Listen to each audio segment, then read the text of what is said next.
Okay, let's dive in because I really want to try to see if we can finish the game. I'm not going to rush it because that's not fair to Rue Valley.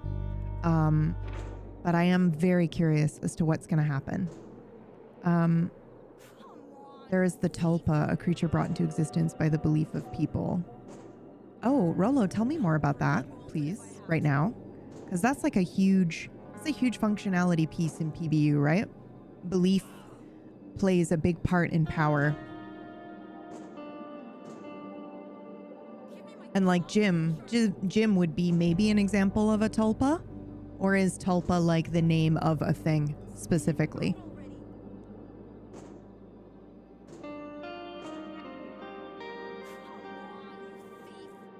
Tell me more. I want to know everything. Also, do you guys remember what the hell we were doing?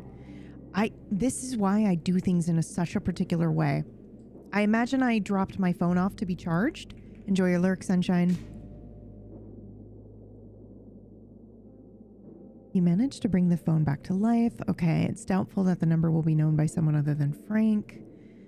Maybe there is some way to figure out a significant date or something like that. Right, we were trying to find Frank's date. So I think we have to ask Riley for that, I assume. Because they're related, right? I'll break you open if I have to.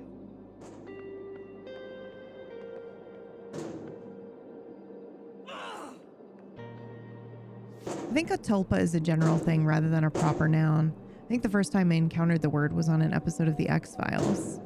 In traditions of mysticism and the paranormal inspired by Tibetan Buddhism, a tulpa is a materialized being or thought form, typically in human shape, that is usually created through spiritual... Okay, so I'd have to really look more into that before I start using that word. Don't want to suddenly be being like, yeah, my spirit animal, you know, like the ultimate disrespect. Don't want to do that.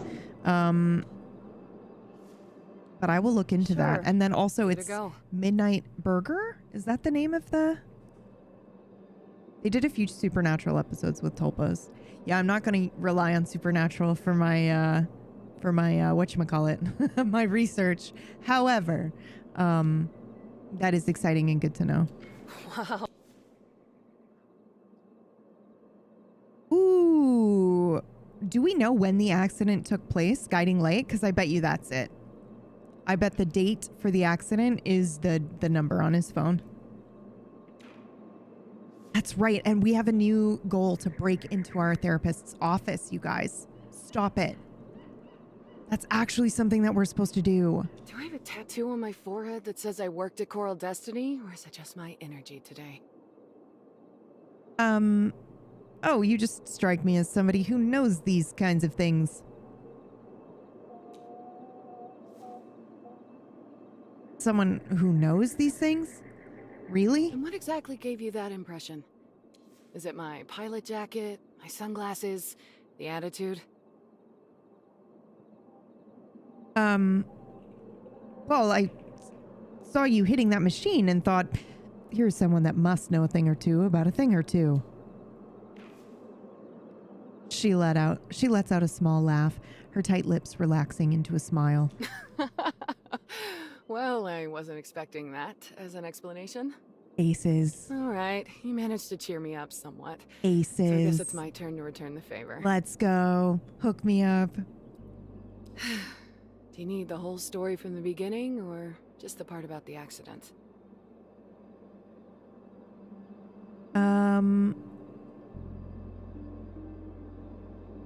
Yeah, why don't I know the basic info, but it wouldn't hurt to hear it again. Great breakdown, Raven. I was going to shorten it to belief manifests reality, kind of like Slender Man. Yeah, like that concept in general is, you know, prevalent in a lot of different kind of stories, especially in like supernatural horror and stuff like that. But, you know, there are certain cultural, traditions, and there are certain cultural,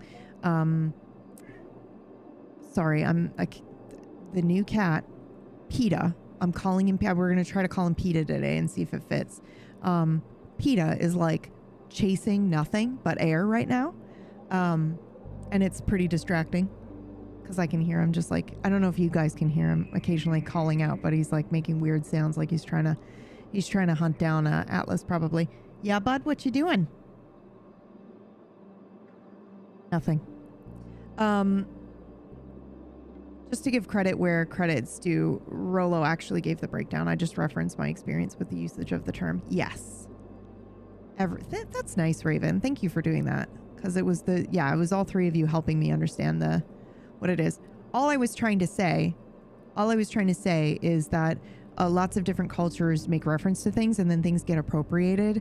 So I don't want it to be a situation of like, I want to look into maybe where it stems from and, Tibetan Buddhism and kind of look into that first before I'm referencing that or using that.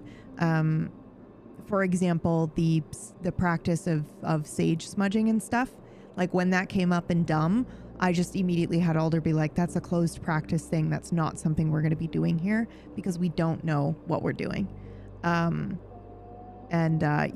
So stuff like that. Or, there's another creature that is like really integral and important in a lot of indigenous cultures. And they don't even like it when the name is said of said creature.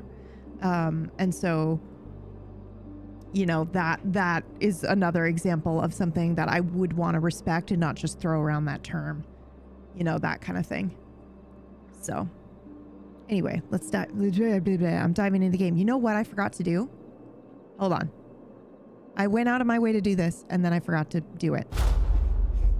I think I'll never get out of here. Is this still too loud, Zap? There is a house in New Orleans they call the Rising Sun. Still with me, Mr. Harold? The house of the Rising Sun. This place has a way of dragging you in. Oh, man. Good luck with that.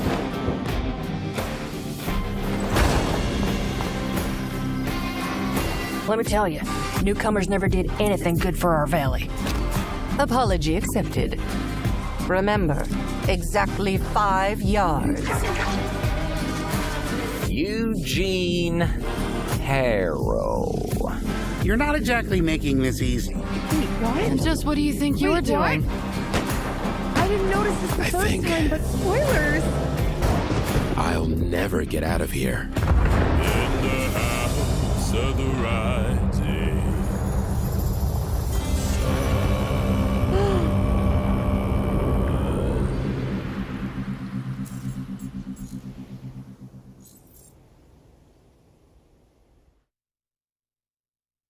I saw stuff that we haven't seen yet. I mean, we saw stuff that we haven't seen yet. Yes, my dear. You'll be fine. Whoopsies. Okay. Let's keep going. Let's say 2. Guiding Light was a crewed space mission destined for Mars. The mission was to prepare the groundwork for a future colony. It carried supplies, everything from food to construction materials. She pauses for a moment, her gaze drifting off. But unfortunately, due to the accident, the mission failed and the entire colonization effort was set back significantly. You can hear it, traces of mixed emotions in her voice, like a mismatched salad made of garlic, cucumber, and a rotten apple. The question is, why?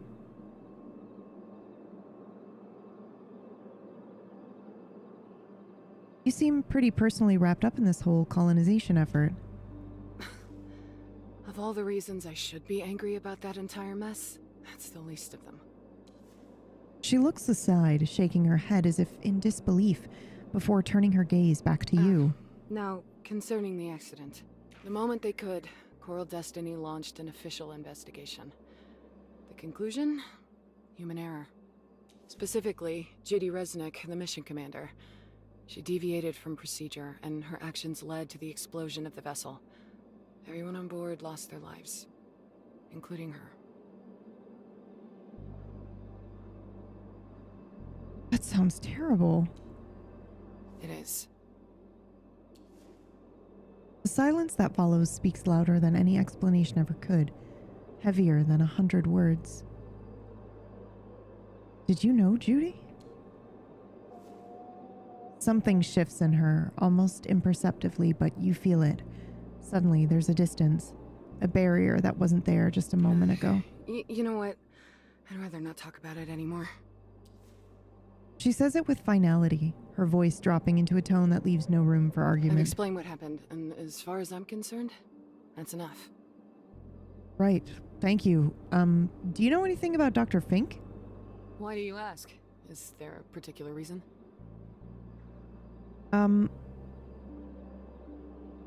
He left nothing, no hint, no trail, just a blank wall where his private life should be. I just want to know the man better. Here's the thing about therapy. You don't need to know your therapist. All you need is trust. That's the point, right? Or so they say. You didn't think you two were gonna be like friends, did you? Of course not. Right. Good for you. It's important to keep expectations in the right place. Well, if you need help feeling better after I just crushed your dreams, go ahead. Ask away. Maybe my answers will help. Maybe not. Who knows? Or maybe they'll just make things worse, but hey, that's the game, isn't it? Well, how long has he been living or working here? If you're asking how long he's been in Rue Valley, at least 10 years. Oh, wow. He came here to work for Coral Destiny. Lived and worked on campus at Starbase 1. That was his life. Until a few years ago. Specifically, he stopped working for them 2 years ago. Packed up, left the campus, and moved to the motel. He's been living and working there ever since. That's an oddly specific time. She shrugs, her tone casual, but her body language betrays something else. A secret, or hesitation, or perhaps just tiredness. Just stopped? Just like that?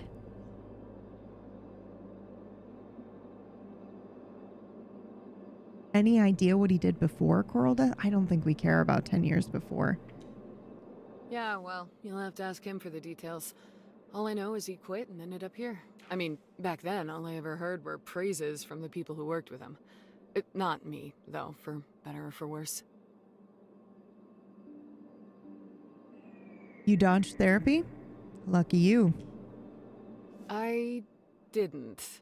We had an interview back when he was at Coral Destiny. He said I showed high resilience in stressful situations. Strong adaptability. Should have put sarcasm and gallows humor on the list. But hey, he told me I could talk to him if I ever felt the need, and that was that. So I guess me handling stress well is the answer. Sorry, no cheat code for skipping therapy. Rude. Any idea what he was doing before Coral Destiny? No clue.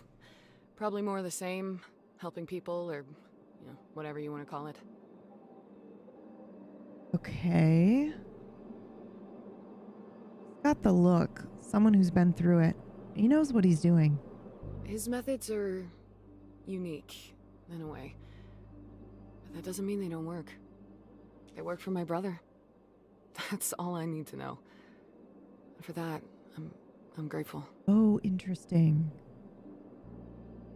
What was he even doing at Coral? He's not at, well, we know what he was doing, but that's okay. We'll ask again anyway. He isn't. But space exploration, 1 sec. colonization, it takes more than just engineers and scientists. Yeah, fair enough.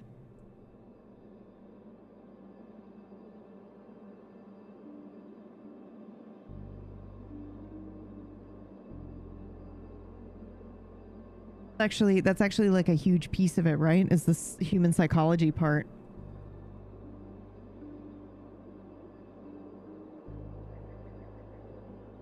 One of the reasons why I like Solaris so much, right?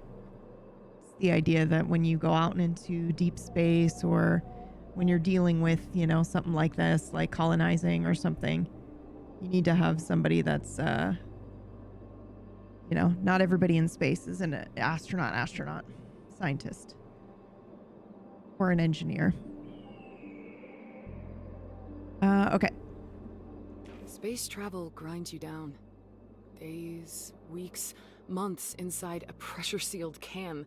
Nothing but metal walls and the cold black outside. It does something to the mind.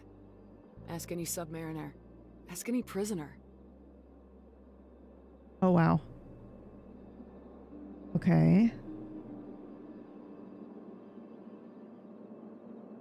And then you land and you realize, this is it. The rest of your life. A foreign sky overhead, a different gravity under your feet. A planet that does not love you, does not want you there. And home? You'll never see it again.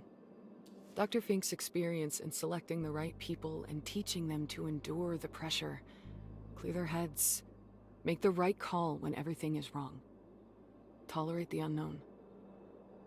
It was invaluable. Without the best people with the right set of skills, you won't last long out there.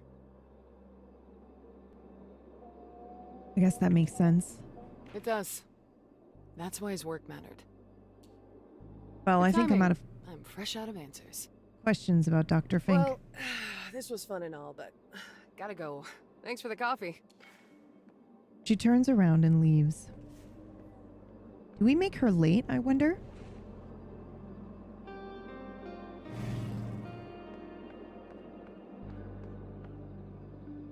Okay, let's take a look and see. We didn't unlock anything new here.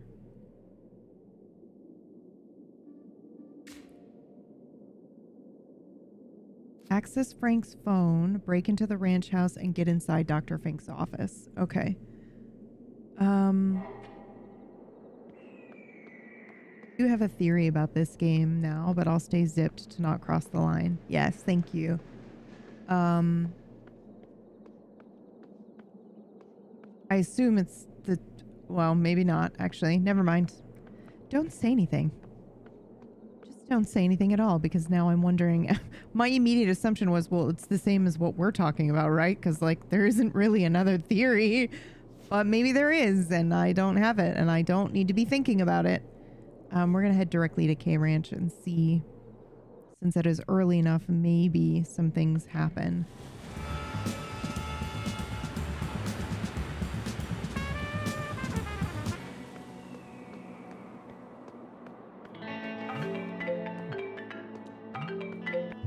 I'm going to put that on silent and ignore it.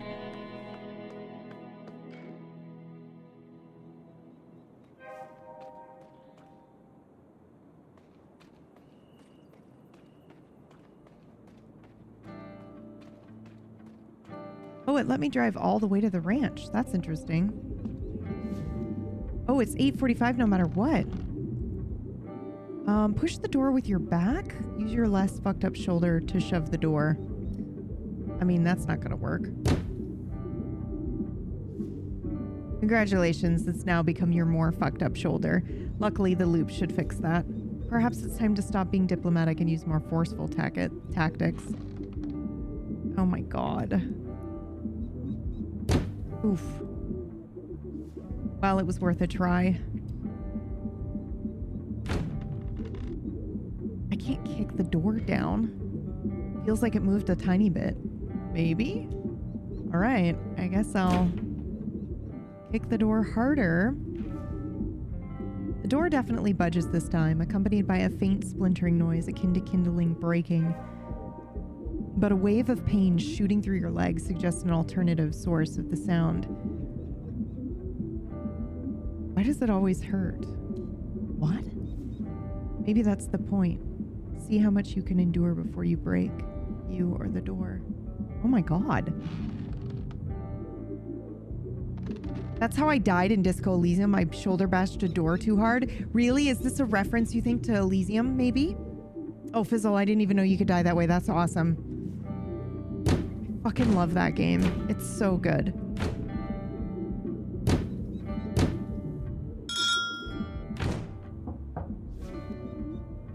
So there you are, kicking the door of a ruined house in the middle of nowhere. Why? I have no choice. I need to get in. Sure, it's either this or stay outside forever. You won't achieve much from getting in, though. Only a few minutes left until everything resets, and then you'll have to break in again.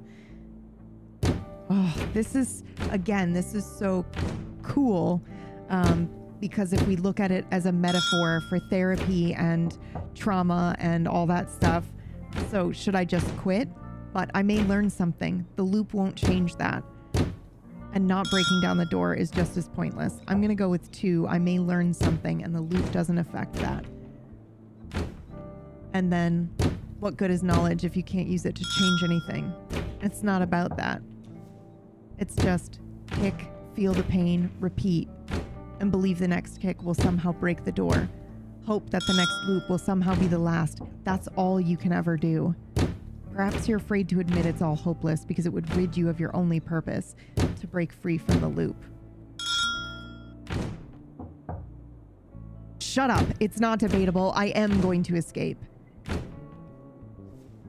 All right, no need to get angry. You'll kick the door down and you'll get out of the loop. I get it. You'll be back to your life. The one that brought you here in the first place. It will be different. The loop has changed me. Yes, the loop has given you a clear purpose for the first time in years. Once it's over, though, once again, there will be nothing to fill the infinite void. Nevertheless, perhaps you hope this feeling of being given another chance will make things better.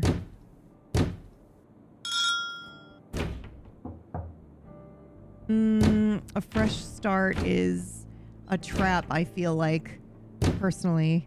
Because if you don't fix the internal stuff, then the rest is just set dressing, right? Like changing scenery and stuff won't do anything. But we'll say all I need is a fresh start. Indeed it is. That honeymoon period with a new you is always a delight. But eventually you start feeling the void again. And then, sooner or later, a moment of weakness will come, and you'll trip down into it once more. You might crawl out again, even more than once. But each time you'll return to the starting point with a little less optimism and energy. Face it, even if you leave the loop will never leave you. It will be different this time.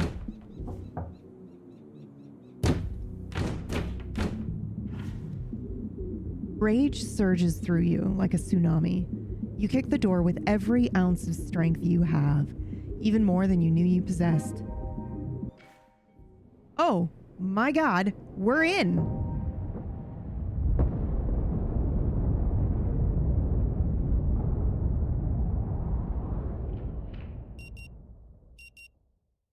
I mean, they were right, right? They were right. They were right. Still with me, Mr. Harrow? Yes, and I have to go right now. I'm actually going to say still with you, Dr. Fink. Mr. Harrow, I'm aware that you may be experiencing a slight lack of motivation right now. And we'll surely be coming back to this condition of yours later during our sessions. I didn't go get the phone. Oh, I didn't go get the phone. Did we lose our phone? But for now, I just want you to acknowledge its existence. And that's good to hear. However, since this is your first session... No questions. All right then. You should go and check in. Okay. Get up. I am going to go in here. And I'm going to grab a swig of the booze, which gives us something, I think. Open the mirror cabinet. Take a few sips of the whiskey. Leave the bottle. I was wondering, too, like, if our character has a problem with alcohol. But there's no other hint of it. So it's interesting that Dr. Fink has some in there. We may have lost our phone because I left and didn't go back to get it. So this will be interesting. No, I don't want a customer. Hi. Oh, hello, Mr. Harrow. How are you? Can I take my phone back? She's going to be like, what? Your phone? I don't have your phone. Did you lose it? I can help you find it. It's on your charger. Mr. Harrow, I would remember if you gave me your phone. My charger is actually super slow. She takes a glance behind the counter. Wait a minute. There is a phone here. But how do I know it's yours? The screen is cracked. Okay, but how did it end up there? I put it there while you were on the phone. All right then. I hope it's charged enough. Here. Thank God. Thanks. Thank you for your trust, sir. Do you mind charging it again, actually? We want to get that battery all the way up. Okay, I'd like to get into my room. Also, number 6. Wow. All right. Okay, so now it is 8:04 p.m. We're having our phone charged one more time. This is, oh my God, I hate that I do that. Is there some journal somewhere where I can read these? Ah, I do it without thinking about it. I'm reading it, I'm skimming it as I'm hitting the button, and then I can't read it anymore. It was basically like, you've done it. You didn't think it was possible to do it with your fragile little body, but you managed to break into the house. And that's just like such a, again, a wonderful thing if you look at it as the whole game is a metaphor. I wish there was a way for me to read all of the lore that they give you, you know, in the breakdown of all the things that you've done. Okay. 4-digit PIN. I think it's the date or the year of the accident. So that's the information that I think we need to find out. We could probably talk to Maxine. We could probably talk to Jason. We also still need to find Walter. And we need to break into our doctor's office here. Did we already run ads real quick? Because I was just going to take a quick bio. So now would be a good time to do that so I don't forget. Do I have a button? I do have a button. Did we already run them though? Because I don't want to do that if they've already gone. Give me my coffee, you jerk. Let's get her cup of coffee. Spit it out Just to make her day better. Sure. Give it a Already go. gone. Okay. Wow.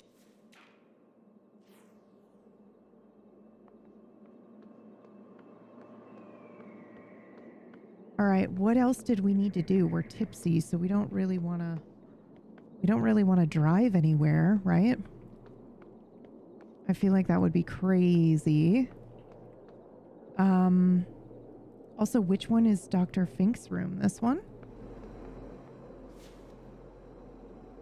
Oh.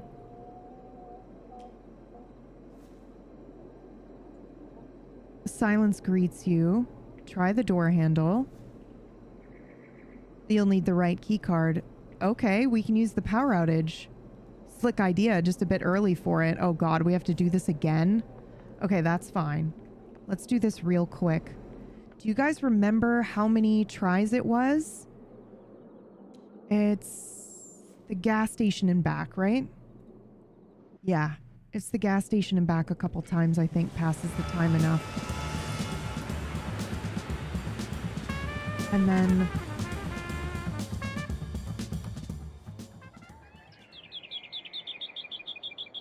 I'm just adjusting my chair. Fridays are always rough because Thursdays I play games with my pops and my sister. And it always leaves me feeling a little rough here. So we'll go back to the motel and then we'll come back again, I think. And then I'll just take a quick bio break. I just need to stretch, really. Put it on silent and ignore it. Good luck, you.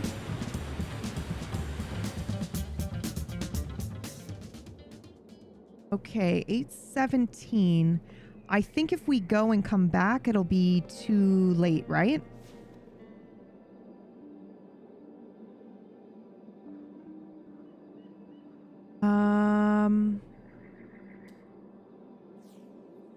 Because it's 10 minutes from now. I think we'll miss it, but let's do it anyway because I can't remember. We'll go to the gas station. The roadblock's probably better. It's probably shorter. How did that go? Did you all do No Man's Sky again or something else? We've actually been doing the Thunderfolk campaign together from the sponsor stream that we did. They're obsessed with it. Okay, 8:23. We might be good if we go back now. And we actually hit like a part that was very difficult, and we failed 2 weeks in a row to get it. So that's super fun. But we like the challenge, you know?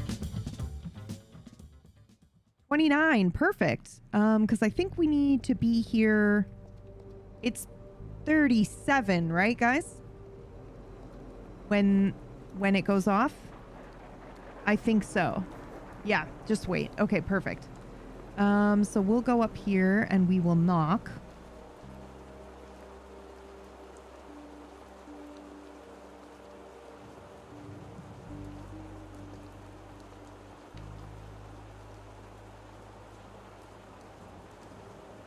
On the door a couple times.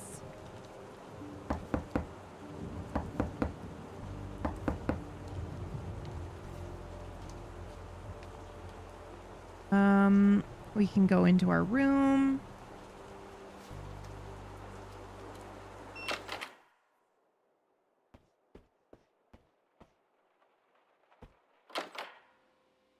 We'll look in the mirror. Still 29. We have about 10 minutes to burn. Roughly, give or take. Nothing seems to be working. Let me just keep knocking here.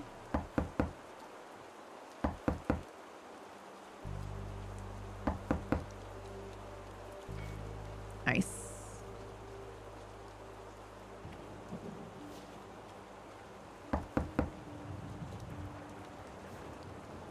Okay, I'm also going to try sitting at the bus stop and back up again and see if that just doing the act of doing that is enough.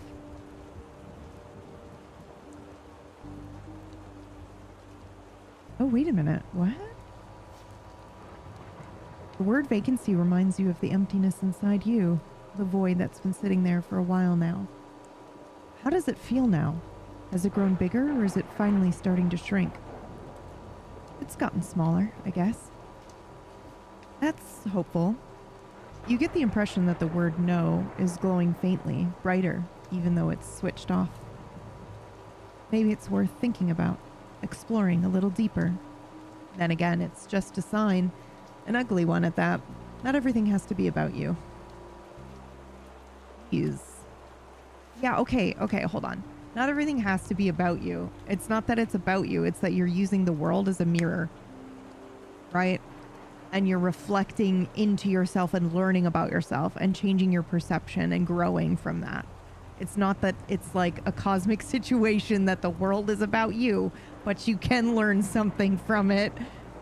Oh, this inner voice is getting nasty to us, isn't it?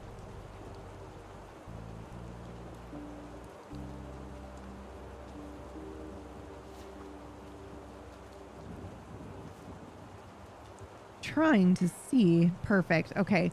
Sitting down and getting back up again are letting time pass a little bit. So we'll just do this.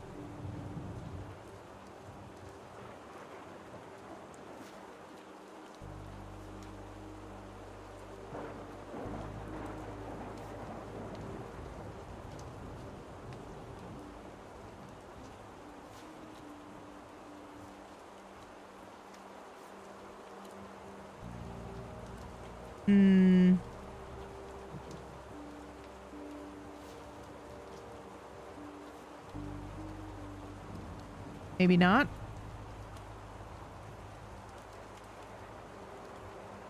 Like weird what it lets you repeat and what you can't repeat. Let's see if we can have a conversation.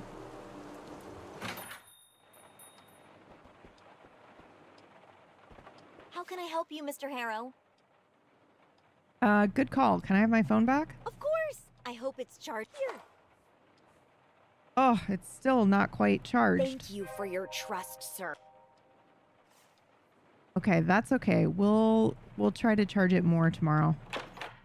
We'll do one more day.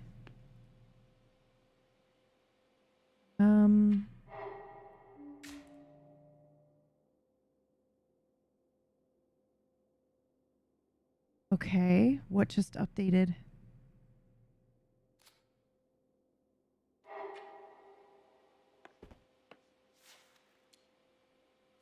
Okay, there's nothing really in here we can interact with.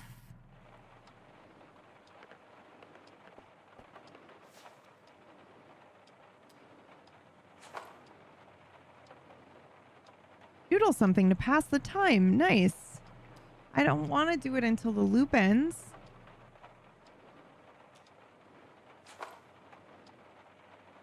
Ooh, we got the Coral Destiny leaflet. Interesting. I wonder what we can glean from that.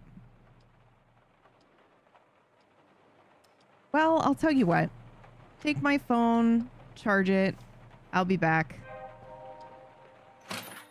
Intention updated Frank's phone. Okay, this is interesting. The cheap promotional pen with the Coral Destiny logo.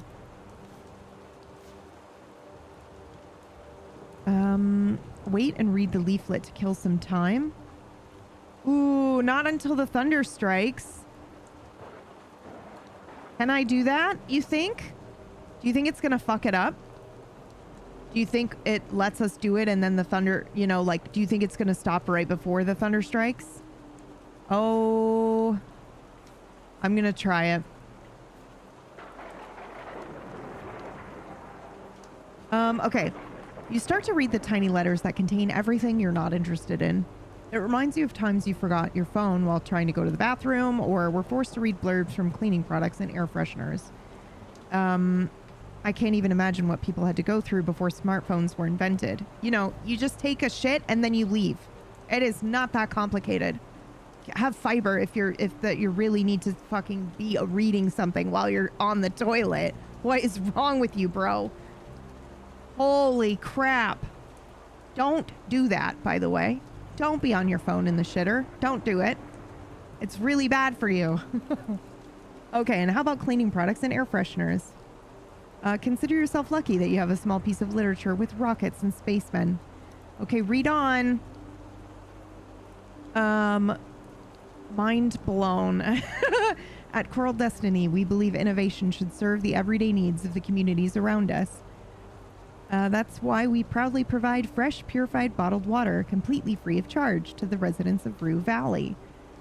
Delivered regularly and held to the highest quality standards, our water is just one example of how we're committed to a healthier, brighter future right here on Earth. I'll keep reading. There's more ad lingo, but a nicely framed quote catches your eye. We're proud to share our resources with Rue Valley. Providing clean water is a small part of our mission to uplift the communities that inspire our work. Isabel Watson, Chief Executive Officer, Coral Destiny. Keep reading.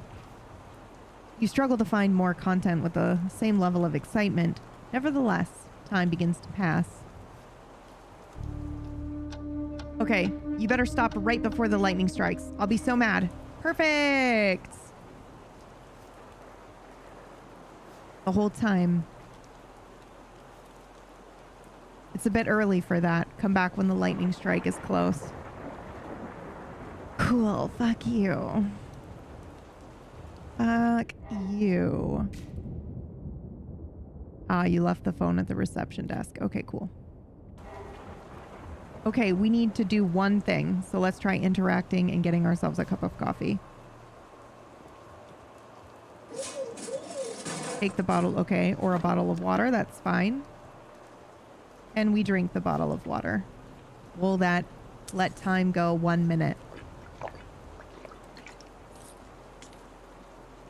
For real?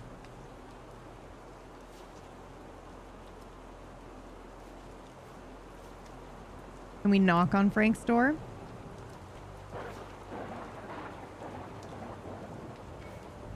Perfect.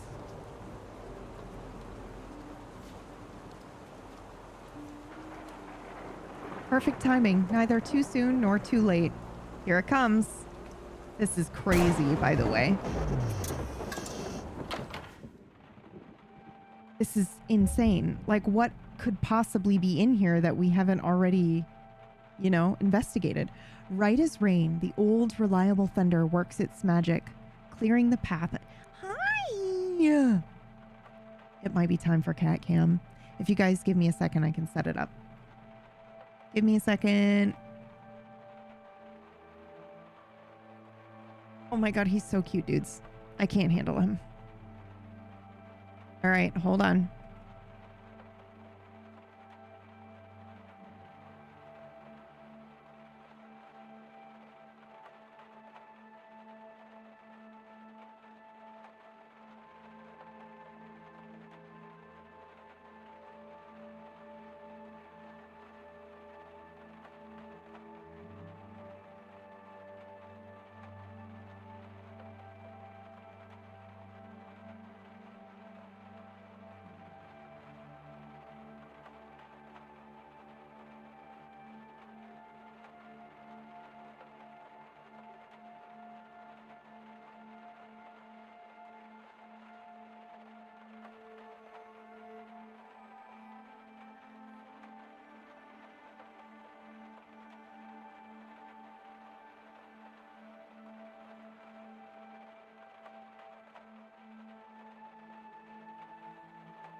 Okay, never mind.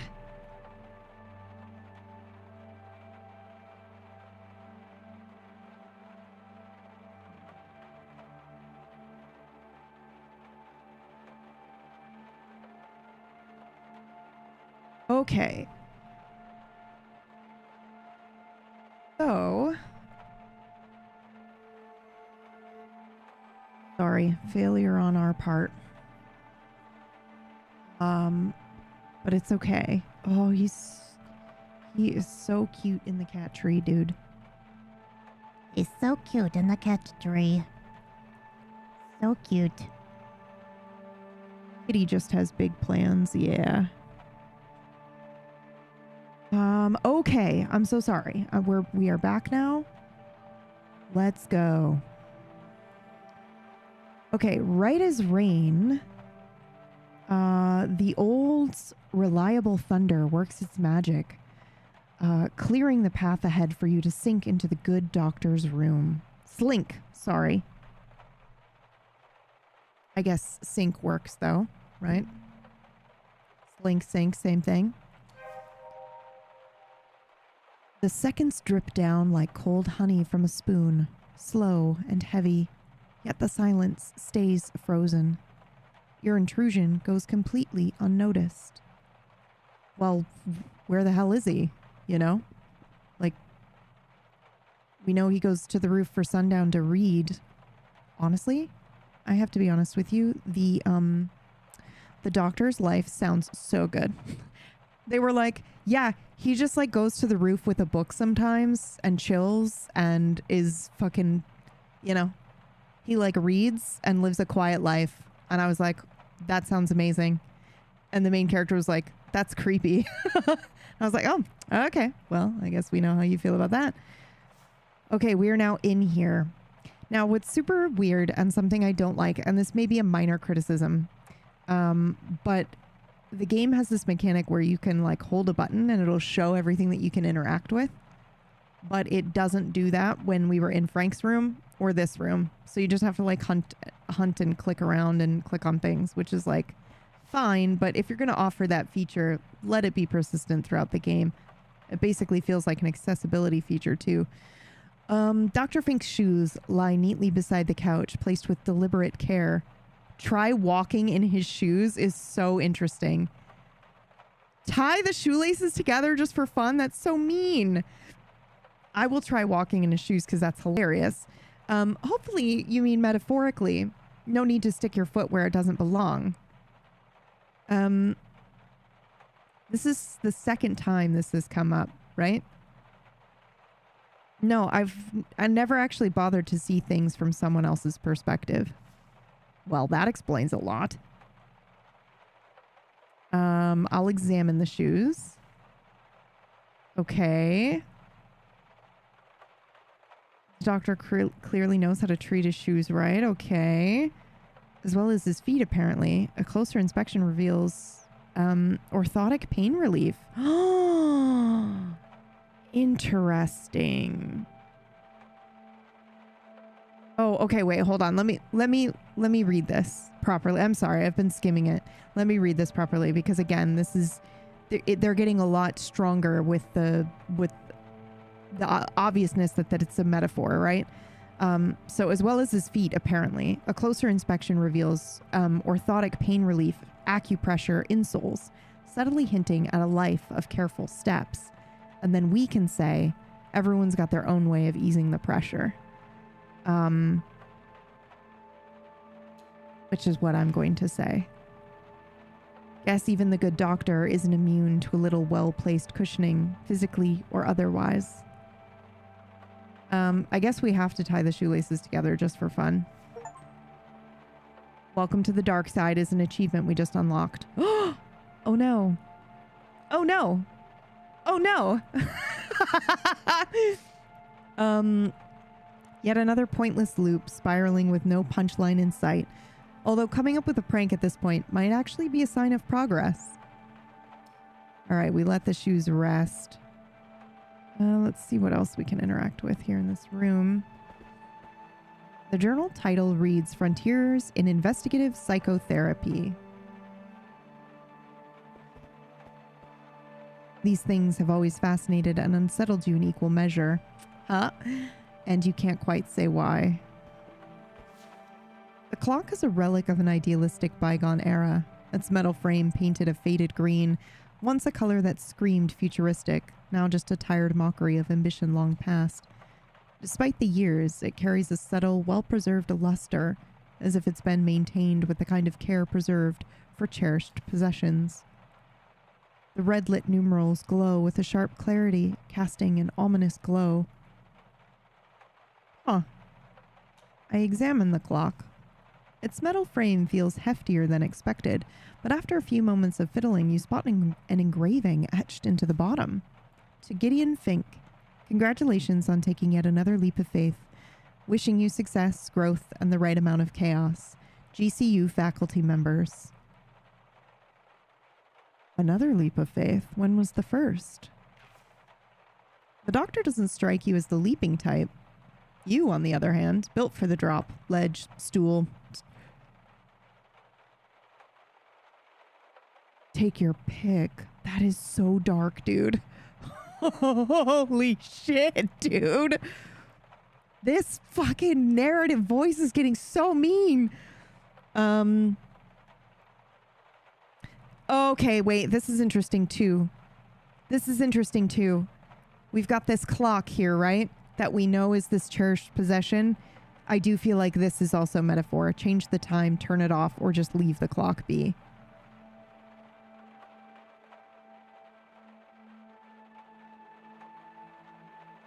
I want to just leave the clock be, but I'm curious to see if anything that we do affects, you know, like if there's another item like the phone.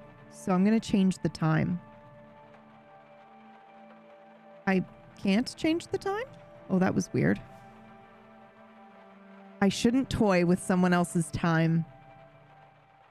Maybe the loop will end if I set it to 8:48 p.m. Well, I don't want the loop to end yet. What? It won't let me use one anymore. What? Why can't I use my keyboard? Oh, because it's unplugged. You unplugged it by mistake. Hello. That's why. I was like, what's going on? It's not the game's fault. It was my fault. Hello? Why did I go walk in there? Hello? Okay. Let's see. We know that there's alcohol in the other room, so Fink's table is sparse, almost surgical in its tidiness. A laptop, a lamp, a half-empty glass of water, standard fare. But then there's the folder. The front of it has the Coral Destiny logo. It's been sitting there all this time, unnoticed and unacknowledged. Wait, this is the same type of folder as in Frank's room. Dread slowly coils around your stomach. Another report? You hope not. But we open the folder and check its contents. Inside, a collection of handwritten pages bound with a plastic spiral, giving the whole thing a look of a manuscript. Bullet points scatter across many pages, raw thoughts still in the scaffolding stage. Some sections are struck through, others lined with margin notes, corrections, reconsiderations. The front page is a battlefield of rejected titles, each one violently crossed out. There's only one left standing. Title goes here. I remember the terrible feeling of searching for the right title. The title is the make or break moment, the difference between being read and being forgotten. That's the grim reality of modern life. Attention is currency, and titles are the price of entry. This is them talking about Rue Valley. The only way to know what this is, or try to figure it out at least, is to read it. Focus on important bits and memorize them? No. I'm not paranoid right now? Skim through it and see what it's about. Oh no. It reads like a book. Fractured, unfinished book, divided into 3 sections, some fully fleshed out, others are skeletal, mere descriptions waiting to be filled in. From what you can piece together, the parts are an introduction, the Coral Destiny years and everything that came after. The dates in the margins mark its timeline, a year's worth of work, maybe more. Read the Coral Destiny years. This is where Fink details his time at Coral Destiny, his role, his work, the minds he was tasked with understanding and supporting. He writes about working with astronauts and future colonists, preparing them mentally for the vast unknown, the crushing isolation of space, and the brutal indifference of another planet. One case stands out. A particular astronaut who exhibited slight agoraphobia, an affliction that is not just inconvenient but outright lethal beyond Earth's atmosphere. He doesn't name her. Instead, he gives her a pseudonym, Rena Juth, a woman with a critical role, one of immense responsibility. Riley. Riley. Hold on. I don't see. It's not like a... Okay. Possibly, but it's unclear at this point. Fink writes about his process, how he assessed the severity of Rena's condition, determined whether she was fit for the mission. His final judgment, it wouldn't be an issue. She could go. Interesting. Why focus on this case at all then? But then, at the end of this section, a confession. Subdued but heavy. He was deeply affected when he heard that the astronaut he signed off for on a mission died in an accident in space. Ah, that's why. Well, now I'm sure he wasn't writing about Riley. We know who it is, right? It's the astronaut who died. She's still alive, still around, still here, kicking the vending machines in frustration. But her death is obviously haunting him. That's all there is in this section. All right, let's take a look at post-Coral Destiny. This part is the shortest and the messiest. Handwritten notes scrawled in the margins, entire paragraphs crossed out. Fink writes about life after Coral Destiny, what little of it there was. He describes an encounter that, according to him, happened by pure chance. A meeting with a man, the husband of the astronaut. A widower, devastated and holding on to the past with a white-knuckled grip. No way is that Frank. Right? No way. Fink felt obliged to help, not compelled, not driven, but obliged. He refers to the man under a pseudonym Ander Frost. That sounds eerily close to Frank's name. Still, you can't be certain. He writes about Anders' refusal to accept reality and move on, how Fink chose not to confront him directly, not to antagonize him. Instead, he focused on stabilizing him, getting him back on his feet, back to some semblance of a normal life, and it seemed to work, at least for some time. And then, the last session, the husband arrived with a story, not a breakthrough, not a realization, a story. His wife was alive. That's a twist. No one saw coming, at least of all Fink. Fink expressed his concern, of course. He wrote about how fragile the situation was, how the work they had done together was beginning to unravel at an alarming speed, and then the husband vanished, stopped answering calls, and avoided Fink entirely. This is unsettling. Who failed here, the therapist or the patient? Who bears the weight of the unraveling? This section is over. One more, and that's it. The introduction is mostly about Fink's life before Rue Valley and before Coral Destiny. It's a collection of bullet points, fragments, placeholders for a story yet to be written, and there's a lot.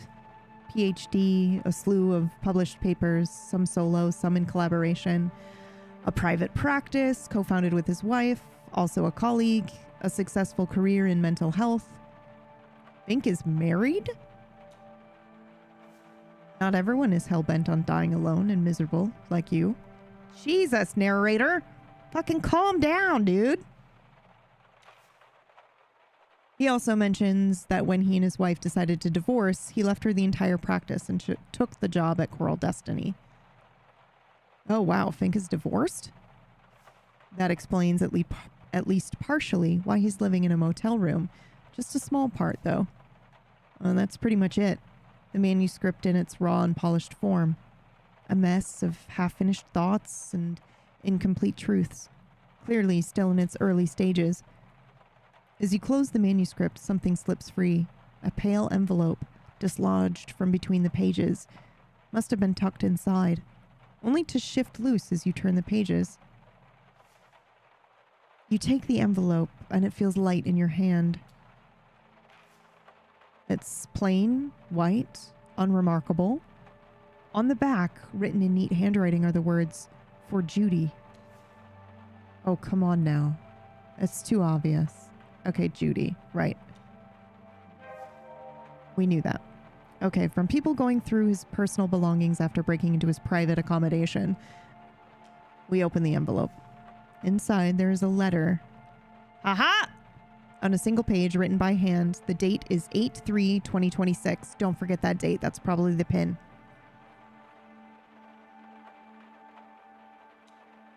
Dear Judy, in your absence, this letter is the only way I can speak to you. I've recommended this method of communication to many of my clients as a way to cope with their loss. The irony of now finding myself writing one of these letters isn't lost upon me. A reminder of how life circles back in ways we never expect.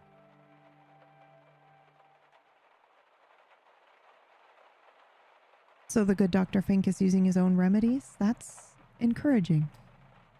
How do you say goodbye to someone who trusted you with their deepest thoughts, fears, and dreams?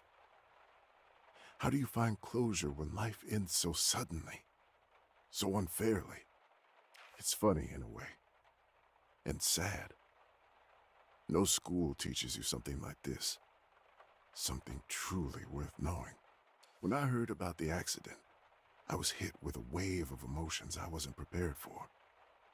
Shock, sadness, anger. All your courage, resilience, and determination to face life's challenges, gone in an instant. But above all, there was a sense of loss. The thought that we would never meet again, never exchange another word. Yet the universe keeps spinning. Unbothered. Indifferent to the silence, to the void left behind. The absence doesn't shake the stars, doesn't halt the tides, it just is.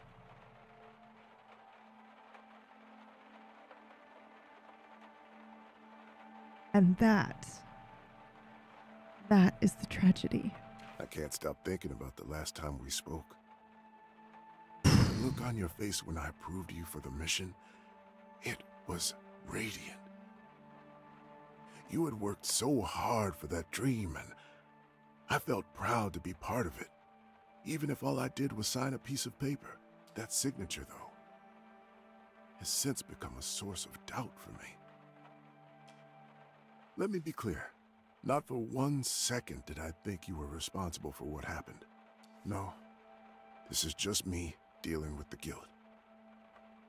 Wondering if there was more I could have done or said. Would it change anything? Save the expedition? Save you? Of course, I don't have the answers, and I never will. But the questions linger. This doesn't sound like the Dr. Fink I met. Of course not. He and Judy worked on her issues. You've barely let him in. Still, I believe in second chances. Or a third. Or however many it takes. Ooh. I met Frank at the motel and saw how devastated he was. So, I offered my help. Some of my colleagues might call it a conflict of interest. But deep down, I knew it was the right thing to do. We honor the dead by fighting for the living. I wanted to honor your memory by helping Frank find his footing again. If you're wondering how his therapy is going, it's been rocky. He's a tough one. In that way, he reminds me of you. Progress is slow, but it's there. He loves you. Utterly. Fiercely. But you must have known that.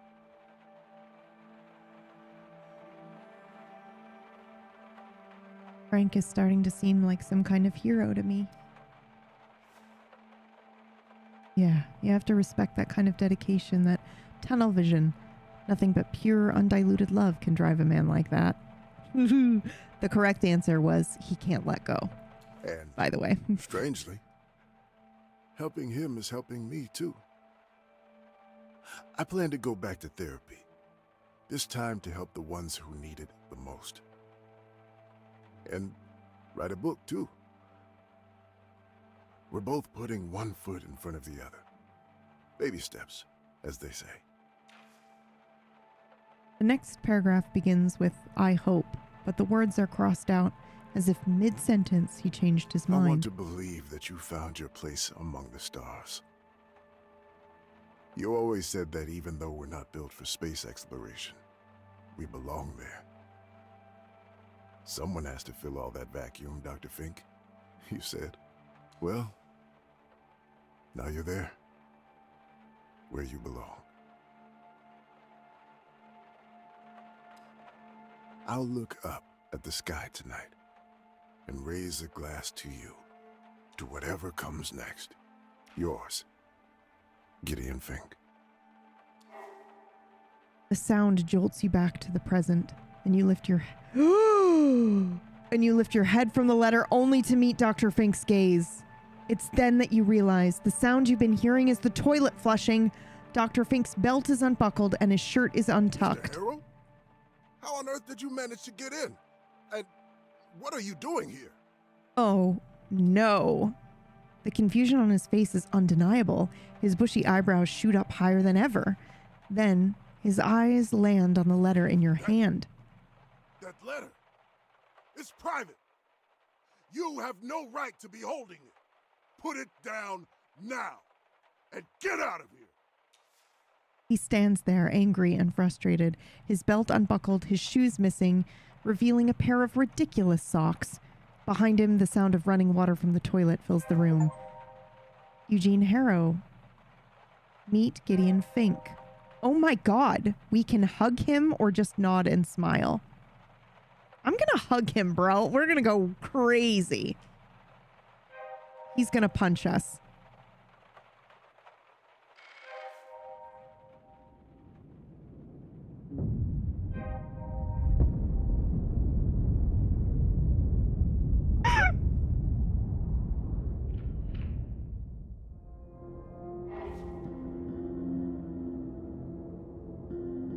Oh, I wasn't expecting that.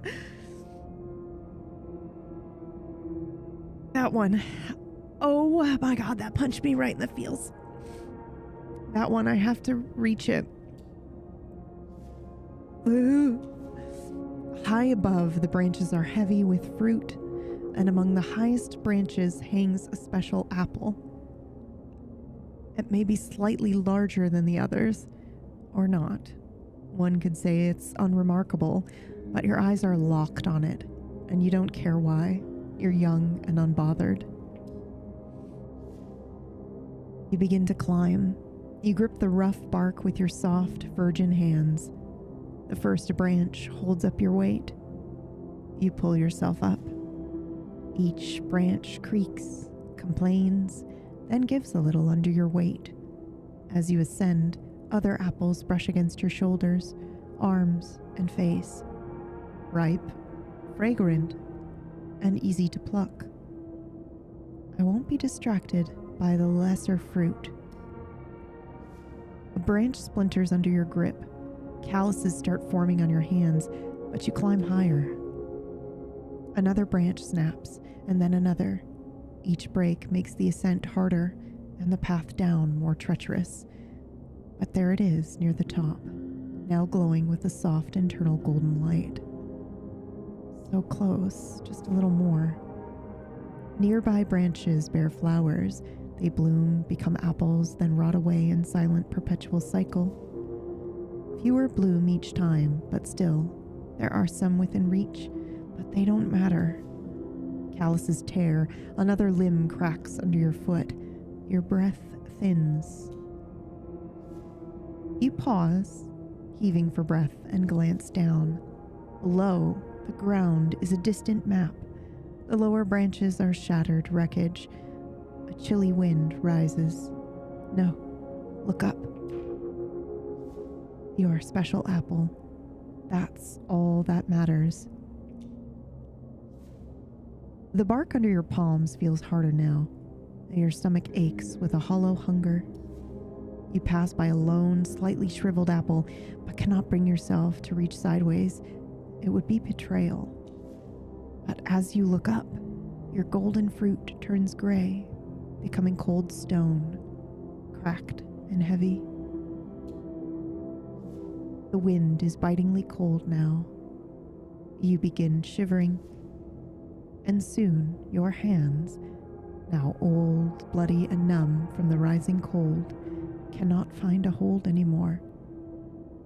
You are stuck.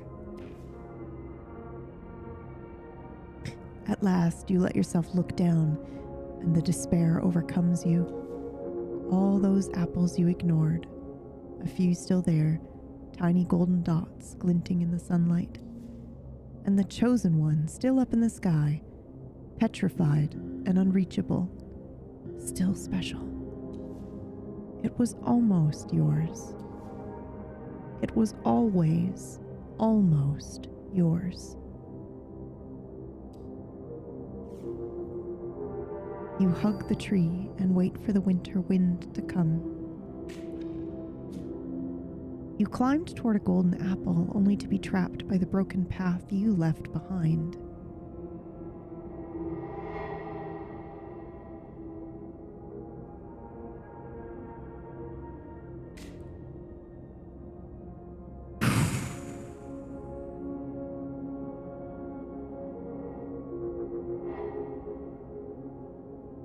We held to wake up. Wow, that was crazy.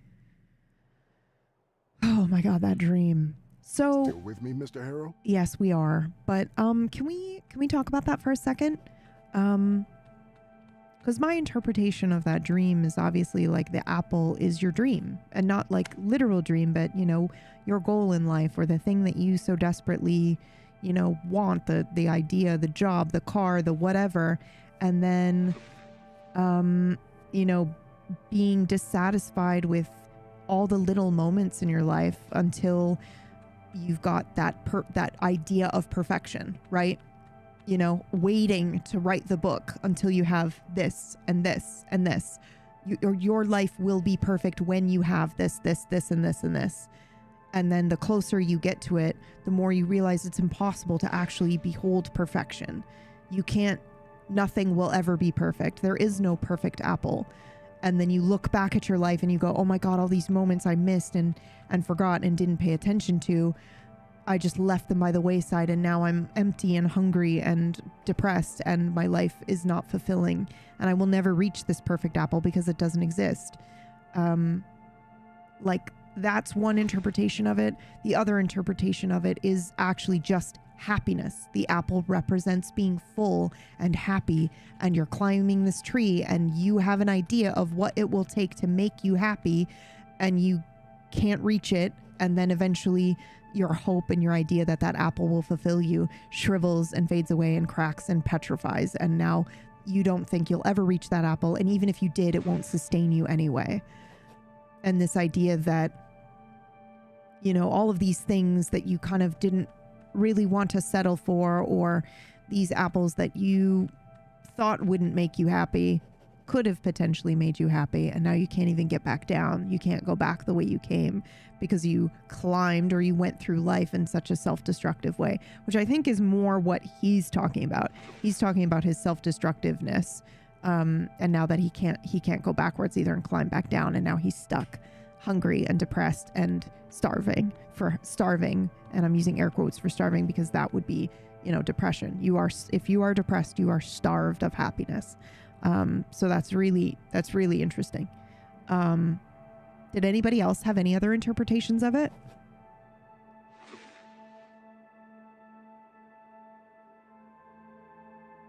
That was crazy. Also, the writing about loss was really good, because I particularly resonate alongside the like a fucking tuning fork, dude, when it was like, yeah, the loss is sad, but what's sad is the world keeps going and you're here grieving, and it's like, you know, it just happened. The losses, they're gone now. And you just have to, that just is the way that it is. It's brutal.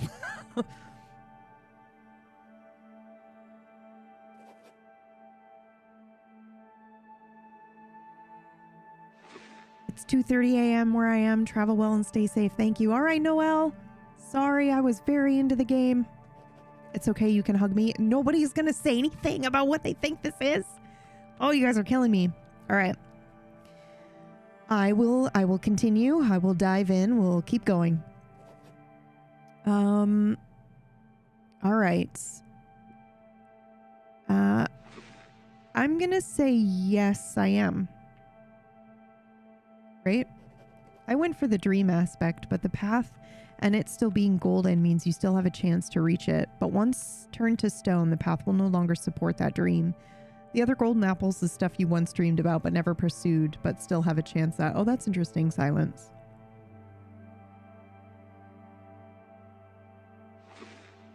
It being golden still means you have a chance to reach it, but once turned to stone, the path will no longer support that dream. What do you mean by that? The path will no longer support that dream, right? Because I'm assuming you mean like the golden apple is the dream job. You know, being a writer, he wanted to be a novelist and not working in columns and stuff.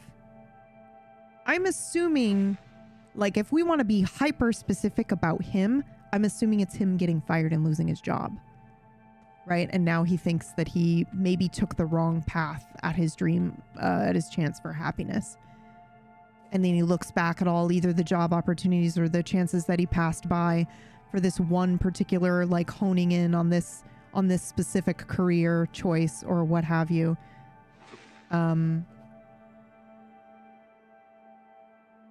But taking it out of that, right? And just looking at it as, well, the path is stuff you did that happened that can no longer be changed. Something like that. Yeah, like if we look at the tree as the tree of life and choices that you made or didn't make, and you're looking back and going, oh, well, what if I had taken that job? Well, who knows? Because I'll never be able to get back down that way, right? I think I'm thinking the same thing, that the tree is like life and you can't go back. Like once you've gone up the tree, you've taken your path, you've made your decision. There are no loops. There's no way back through. I like thinking about life, and you know, this is just me in the way that I enjoy thinking about reality, but I like thinking about it like a tree. We all know that, right? You know, we got the rangers of one, the rangers of many, and the idea that every choice is a new branch that has new possibilities, new apples for you to eat and enjoy, new fruit of your labor. But what I find really interesting is the idea of the petrified apple, because I think with everything that the game is saying right now, I think it's about perception. Him perceiving that the apple is petrified. I think that is his depression. But if he puts in the work and does some other things, you know, like there is still potential for that apple to not be petrified. But I think that's just what I think that's just what things like depression and anxiety do to you. They change your perception where everything becomes tainted, unappetizing, you know, sometimes literally, and that, you know, it kind of is symbolic for that. It's very interesting. Okay, I'm going to say yes, I am, just in case. Mr. Harrow, I'm aware that you may be experiencing we get a chance to talk to him about anything. Right now. And we'll surely be coming back to this condition of yours later during our sessions. But for now, I just want you to acknowledge its existence and try to stay aware of it at all times, if possible. I wish we could change some of this dialogue now that we're learning more. And personally, I think we're growing. So the fact that we continue to lie to him bothers me. That's good to hear. Now, in order to keep us focused, I always limit the session. But there's only so much you can do with a narrative branching game like this. Alarm. However, since this is your first session, I'll allow a few questions, if there's anything. I had a dream, Dr. Fink, and I think it may be important. A dream? A small pause in his speech is accompanied by low-key static. Can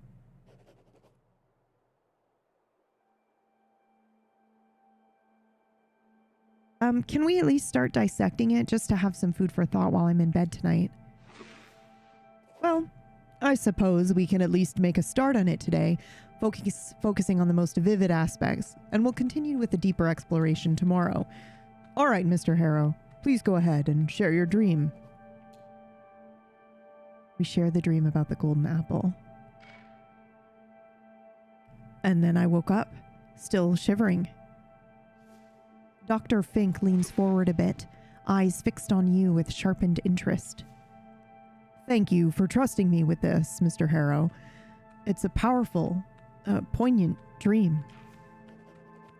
Several elements demand our attention. The tree itself, the special apple, the branches that break, and the other fruit you ignore. Where would you like to begin?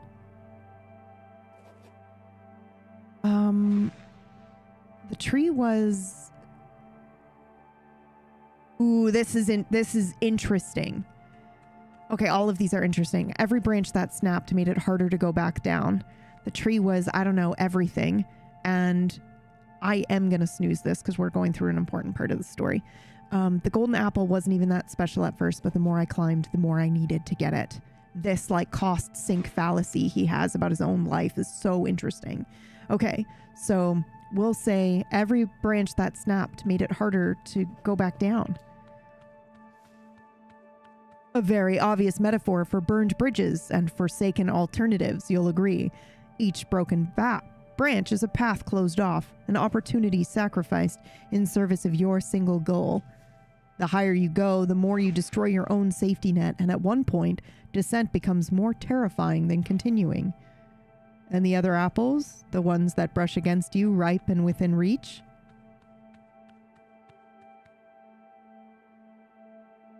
So this is interesting. They can say, now that I think about it, the flowers turning to fruit, then rotting away, that part really stuck with me. And 2, they were the distractions. In the dream, we say the words that we won't be distracted by this, but I am more interested in his analysis of 1. So I'm going to say the flowers turning to fruit, then rotting away. That part really stuck with me. I don't think I remember that from the dream, but yes. Life goes on, people change, opportunities come and go, whether we pay attention or not. And you chose to ignore all the other apples even when you were starving, even when the golden one had turned to stone and these others still held life. To reach them would have felt like a betrayal. What? A loyalty to the topmost fruit? An obsessive allegiance almost, don't you think? All right, perhaps we should consider some of the other symbols next.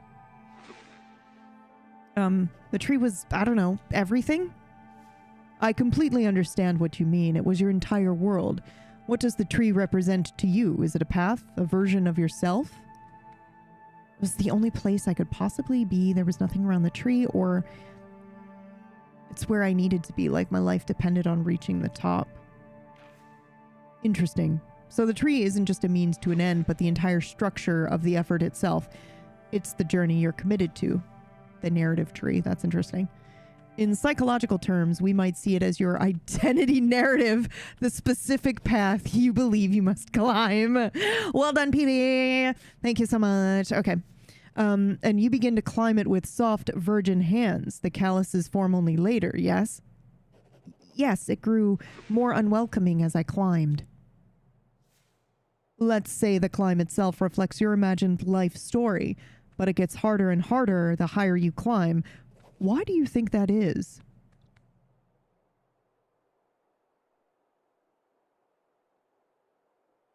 We can say it's not exactly trained. I was not exactly trained to climb that high. Nobody's trained in life. You just are. It just is. You just do. Or we can say, well, it's obvious as I climb, I'm getting older and weaker. Or it's to be expected, no pain, no gain. I'm going to go with 2. That boomer mentality of no pain, no gain needs to fucking die in a fire. So the rising wind and the increasingly rough bark are both the consequences of you getting older, in your opinion?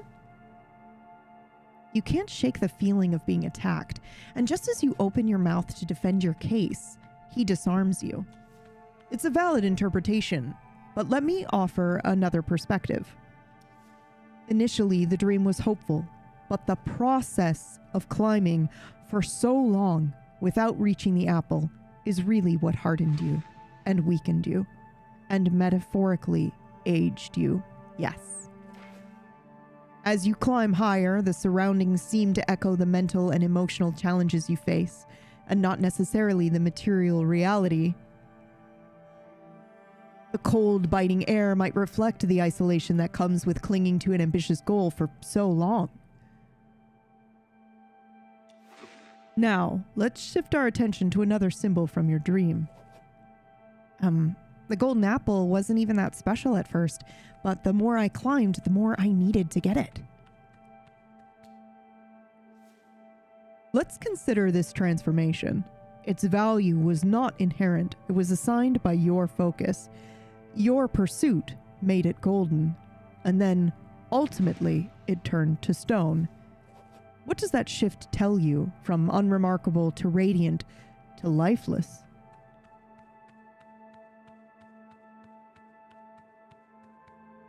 It means it was never real. It was an illusion. In our dreams, nothing is real, and yet nothing is really a trick. The apple meant something to you, and that's what we're trying to understand here. Holy shit, that is exactly correct. Oh my god, guys. Dude, like way back in the early PB days, guys, I was like, I want to study the human brain, like, neuro pathways and shit like that, and dream psychology, not in the woo-woo way, but like in the, you know, and that's it. Dreams mean something. they're our way of processing stuff. I don't mean that they're, prophetic or they can see the future. Maybe they can. I don't know. That's not necessarily something that I subscribe to. But I think that your dreams can tell you what you're processing and help you understand better. Kind of like what's going on in your day-to-day, et cetera, et cetera. So I think that they can be pretty revealing if you like sit down and tell a dream like, this is the dream that I had. Like my sister. Oh, fuck. Sister Barry made the mistake of DMing me this like long brain and then was like, or long dream she had and then was like, what does it mean? And I'm like, dude, you will have a mental breakdown if I tell you what that means. Today was not the day for you to message me and be like, what does this mean?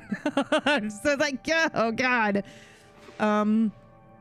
Anyway, I feel so strongly about that.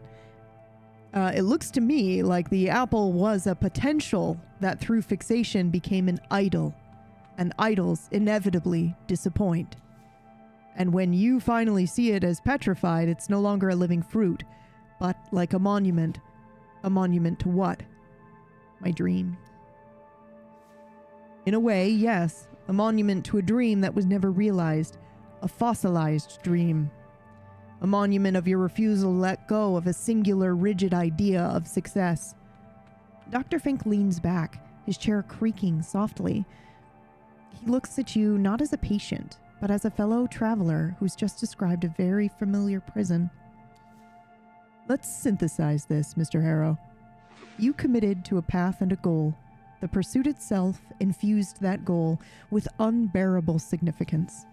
Along the way, you sacrificed other paths, other versions of your life, breaking the branches that could have supported a different future. And now you find yourself trapped and clinging to a plan you know you can't follow anymore.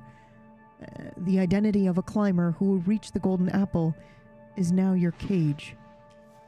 To let go of that dream feels like the death of who you thought you were supposed to be for so long. I know that just punched some of you, so I'm going to read it again. To let go of that dream feels like the death of who you thought you were supposed to be for so long. So you choose a slower, more agonizing death by stagnation. How could someone like me climb down? You can't climb down. Those branches are long broken, but looking at the choice as either up or down is part of the problem. The tree always branches upward, and it's never too late to switch your focus to another reachable fruit. I don't think I'm ready to let it go. And nobody expects you to, Mr. Harrow. Let it breathe in your mind for now, and later we'll return to this dream, and the picture will be clearer, the edges even sharper. We'll explore its nuances in our next session. He glances at the clock, as always. All right then. That's it for today. We should have changed the time. I wonder if you get more time with him. You should go and check in at the office. Your room is probably ready by now. Okay. And we get up. And now it's saying that the ad is going to start in 1 minute. So that is perfect. We'll just take a quick bio break here. We're going to get her coffee. Fix the vending machine. Sure. We make her a coffee and then leave. And then can we take a coffee? Over-inspired. You feel pumped and ready to tackle the world. Can multitask. +1 to impulsive and +1 to extroverted. Okay. Let's fucking go, baby. All right, 16 seconds. Let's take a 3-minute break, guys. We're going to let the ads run. I'm going to pause. I'll do my bio now. I'm just going to stretch my back, really. And then I will return. This is so good. This is so good. I'm really enjoying this game so much. Okay, let's see.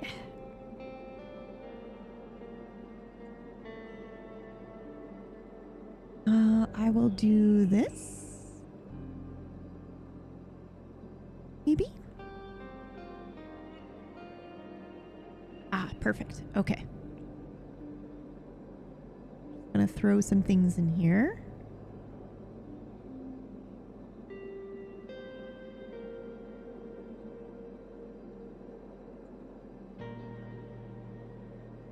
All right, ad break is running.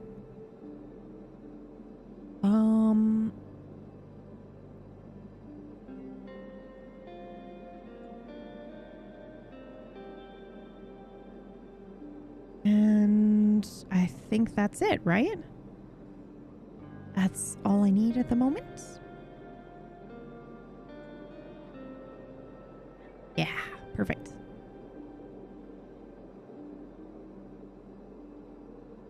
Okay, I will be right back.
Are we good? The ads are done, I hope. Oh, you know what? I can do the cat cam now. He's still here. Okay, one sec.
Okay, perfect. I have returned.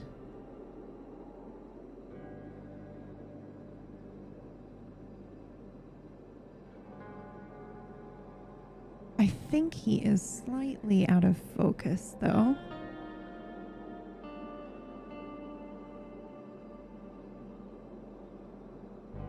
So I'm going to adjust it here. Just give me a quick second to do that because I can't see, right? I just have to guess on that. The ring. The focus ring.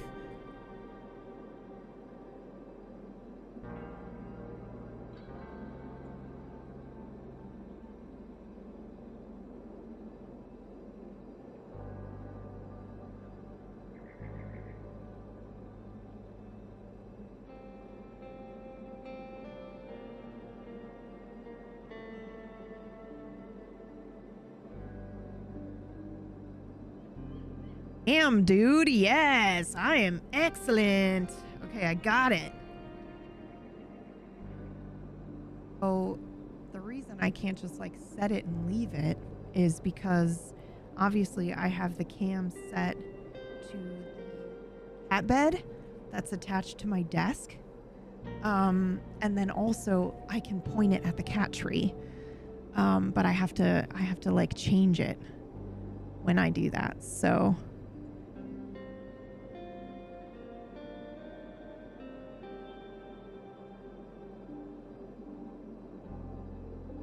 but when he's in here chilling and sleeping, you know, we're good to go. He looks cute. Okay, so I can do this, I think.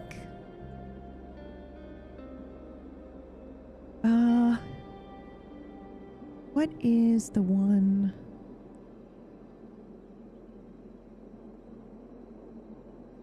We'll go over here, and I think I have this button. Bruh. Is this not the best idea we've ever had on the stream? I think it might be.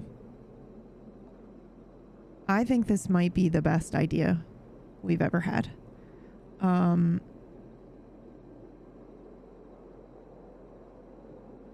Best idea ever for sure.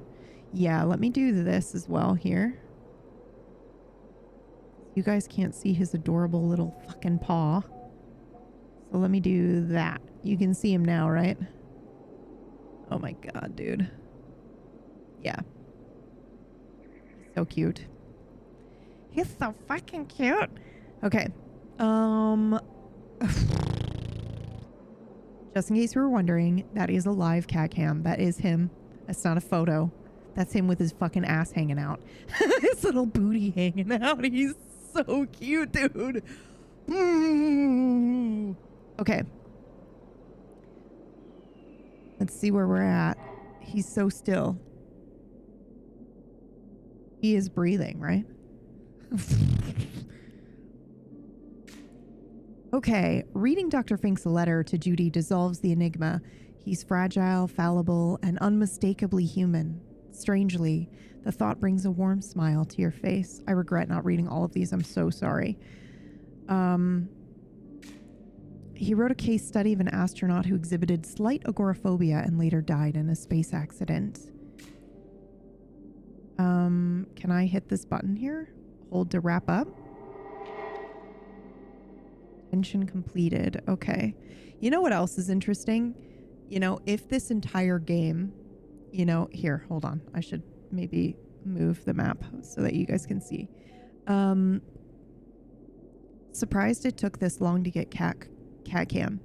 Well, a couple of things are contributing to the cat cam. Obviously, like me having a DSLR that basically 2 DSLRs set up now. One for the regular camera and then 2 for the other. It really just was, I've tried to set it up before, and doing a 2 PC setup is what allowed me to do it. Because my gaming PC couldn't handle 2 DSLR inputs, plus a game, plus, OBS and all that other stuff. So really, we're able to take a look. Gary, we might be changing his name to Pita, like the bread, which has a couple of different reasons, okay? One being It's bread, which is a reference to Kogepon, which is like one of my favorite cartoons ever growing up. It was just this like burnt piece of bread that nobody wanted to buy. So he spent his whole life like trying to help other pieces of bread get purchased and go to homes, which is crazy when you think about it, because like bread's meant to be eaten. And so he's essentially like, go get murdered, little breadlings. But you know, the point is there, right? The metaphor is there in the damaged, burnt piece of bread trying to help other pieces of bread. And we all know, as we've learned having him home, that he is a very traumatized kitty. Can't handle the rain, can't handle thunder, really freaks out when the lights go off and it's time to go to bed. So he has a lot of issues. He's a burnt piece of bread. And I know that if I do have to switch to fostering him and he goes to another home, like, we have to be so particular about letting the rescue know, like, that people need to, kind of be prepared that he has all of these issues. Like, he is a burnt piece of bread. You know, he will do well in many a home, but those homes have to be ones where it's not somebody's first cat type thing. And hopefully that doesn't happen. Hopefully he learns to get along with Atlas. So that's the one meaning for PETA. The second meaning for PETA is just a casual reference, because I would spell it like the bread. I think food names are cute for cats. A casual reference to Hunger Games, where he's constantly hunting down Atlas, thinking that he needs to kill him in order to survive, which is not true. He's just a traumatized little baby. But anyway, I'm still testing out a million. I also really like Apollo. Apollo's really cute. I'm just testing out a bunch until I find one that feels like his, you know? Okay, a detail from the lady with the big hat's phone call comes back to you. What could Robin's reason be for turning down the university's offer? It would have given her a real chance at a better life, far beyond being a motel receptionist in the middle of nowhere forever. But maybe she likes that. And then another memory comes to you, so vivid you're there again. You sink into your favorite and only chair, staring at the laptop screen, waiting. Another pointless little pop-up in the bottom right reminds you, 5 more minutes until the meeting. The first one came and went not more than an hour ago, during one of your traditional self-sabotaging writing sessions.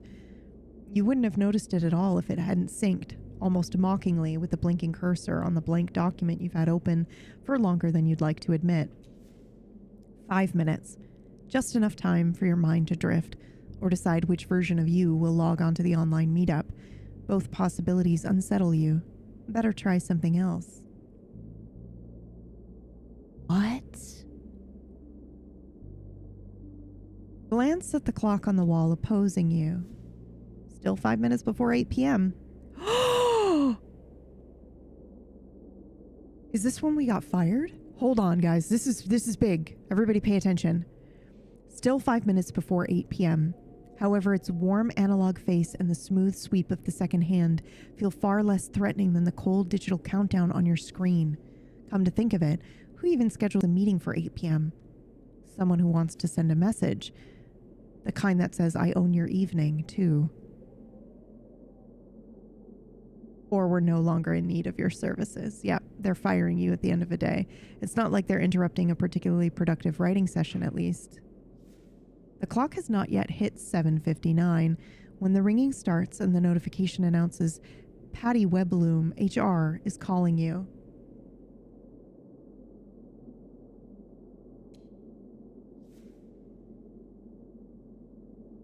Oh, that's cute, Bree. Apple is so cute. Accept the call. Hello, Mr. Harrow. How are you today? Remember, that wasn't really a question you're supposed to answer, so just play along. The last time you two spoke face-to-face was when Webloom first hired you as an independent contractor a few years back. Greetings, Patty. To what do I owe the pleasure? And there it is, that practiced fake smile of hers. It already makes you ache from the inside out. I'll have you know, Mr. Weber will be joining us personally for this meeting. I won't spoil anything, but there are some major updates regarding your status with the company. Oh, you're getting fired. Really, Patty? The CEO? Why? Gabriel Weber? The Gabriel Weber? Before she gets a word out, another face barges in, pushing hers to the left of the screen. He's in his mid-40s, slightly tanned, with a huge golden mane strategically combed over what you might suspect is a bald patch. The sun behind him is almost comically bright. It's the man. In another universe, he'd be a certified comic book villain, but here he is, smiling wide, with what seems to be far too many pearly whites. Eugene, Jeno, how are you, my guy? Patty here tells me you're a genius with words, if you catch my drift. Yeah, Patty here wouldn't recognize good writing unless it opens with I hope this email finds you well. So I've been thinking, we can't let this guy slide. We gotta get him in our ranks officially instead of treating you like a hired gun. Patty, what did I say? I said and I quote, this individual has new content director written all over him, and he's been hiding in plain sight this whole time. So what do you say? Of course, you don't need to answer right away, but here at Webloom, we're practically a family, so I wouldn't mind an unofficial yes on your part. Wow, I'm speechless. Not a good look for a wordsmith such as yourself, but I get it. I got you tangled in our web, and trust me, I let nothing fly. Ooh, Jesus. I gotta run, but I'm leaving you in the hands of our lovely Patty over here, and you can discuss details with her. See you around, Jeno. He disappears like a genie, along with that smug secondhand sunshine. Through the mental fog, you nod along on autopilot as she recites benefits, salary, bonuses, corporate culture, 9 to 5, team buildings, like reading the back of a cereal box. And just when you feel yourself slip away, she yanks you back to reality. I'll write you the contract I'll write you the contract draft first thing tomorrow. Any questions you have, we'll walk through in a separate meeting. All right, Mr. Harrow? And we can say right or right. I'll just say right. Good to hear. Welcome aboard, Mr. Harrow. Toodles. And she pops out as well. The questions you're left with have nothing to do with the ones she might expect, but you're in no shape to unpack them now. Go back to your blank graphic novel script or just stare at the screen. You stay like that for a little while until the screensaver catches your eye. The manufacturer's logo drifts, changing color with every bounce. Oh shit, the old school. You wait for it to hit the corner. You wait for it to hit a clean corner. It never does. A corner clean, it never does. That's a deep cut reference right there.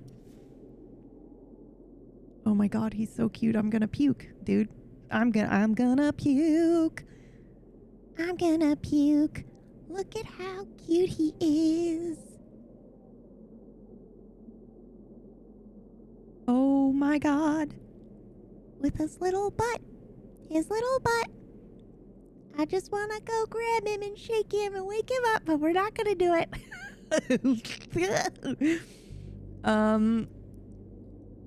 Why did they have to test your resolve now? Well, I do have bills to pay. Yes, and your part-time content writing work slowly wrapped itself around your life like ivy around a dying fence. The ivy. Did he ear twitch when I said I wanted to cuddle him and wake him up? I want to cuddle him and wake him up. Does he know I'm talking about him? You're so cute, you little shit.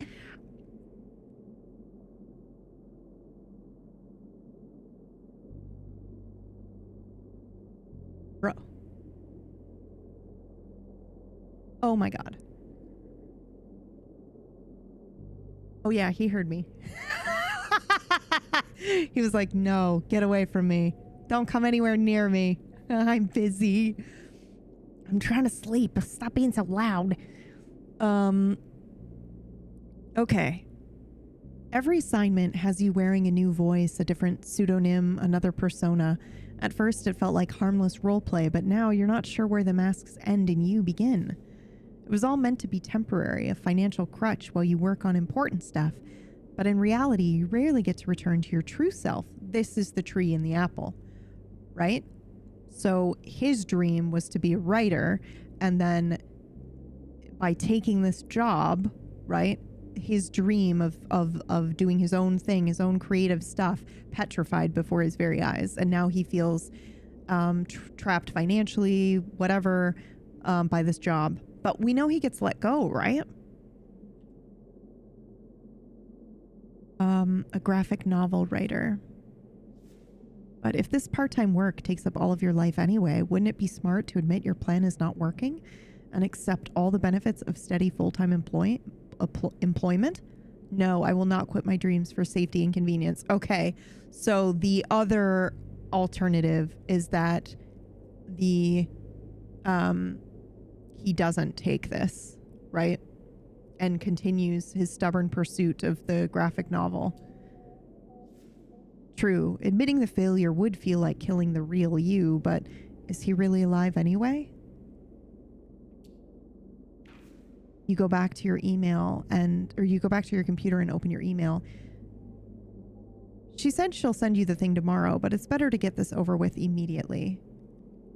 Write in draft. Regretfully, I must decline your offer.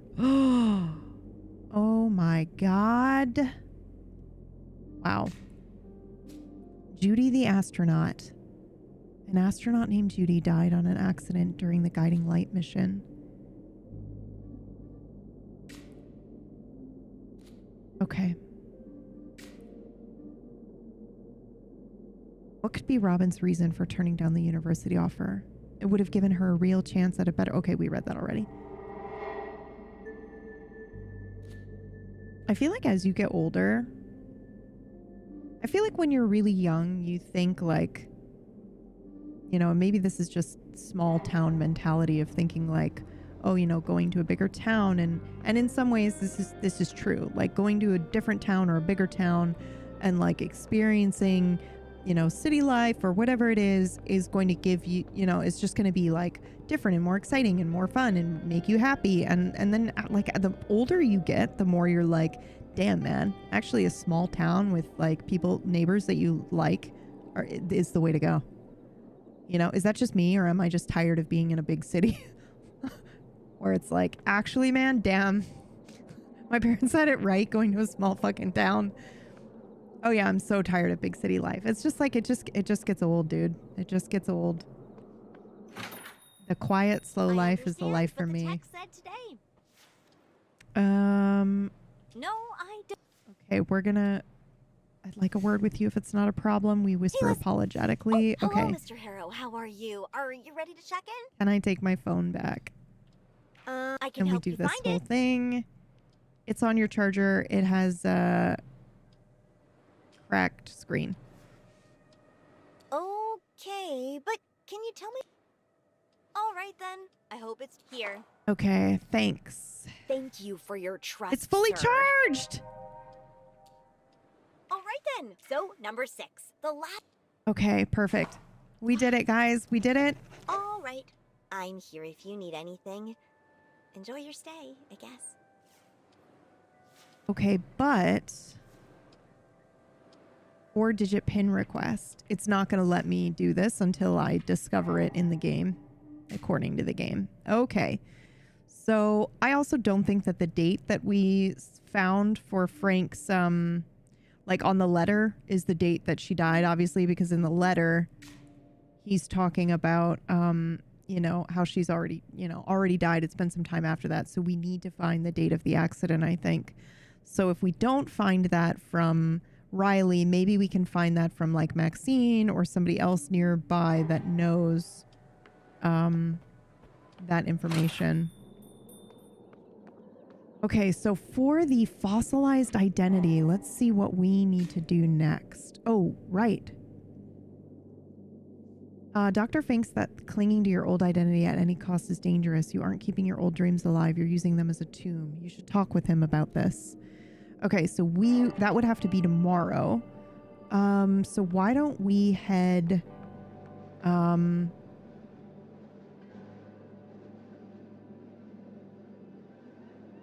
Do you think we can break into the other guy's room? I don't think we need to do that. But it's interesting that there is another guy that is rushing to make a web call. Should we go to K Ranch? I'll actually go to the Kuiper Belt here, I think. You know what else I think is interesting? I started to say this and then forgot. That the further we go in this process, in therapy and the loop, the more like willpower and stuff that we get, and then it stays with us. Oh God, Frank's phone is losing charge so quickly. Okay, so we're gonna have to... Shit.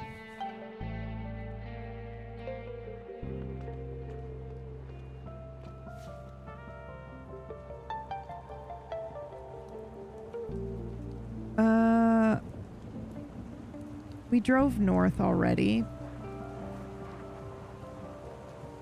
Let's try driving...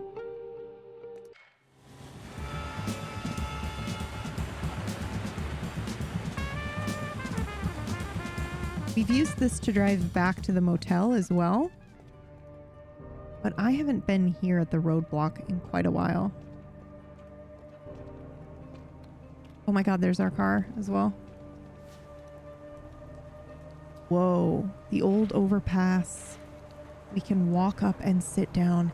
You take a seat on the steel structure and let your legs swing loosely over the road. Oh, that was cool.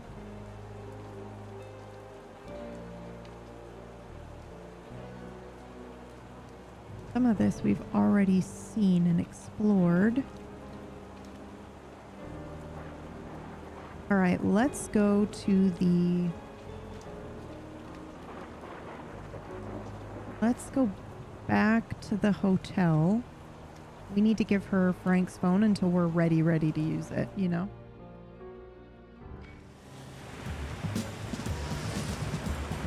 I think it depends on the person, but also I suspect cities today tend to magnify the hyper-productivity-oriented world. Yeah, exactly. Yeah. Where it's like, depending on the city too, exactly what Now said, being disabled, the lack of convenience and services is definitely a huge detriment. However, I also know that's a very unique case. Yeah, Sister Berry's talked about like when she was living in a very small town in Germany and how like it was still so accessible for her versus, you know, living in the States where nothing ever is.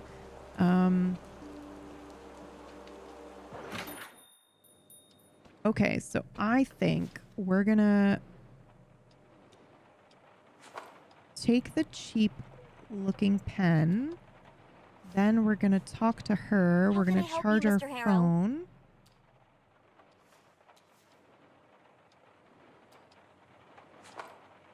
Okay.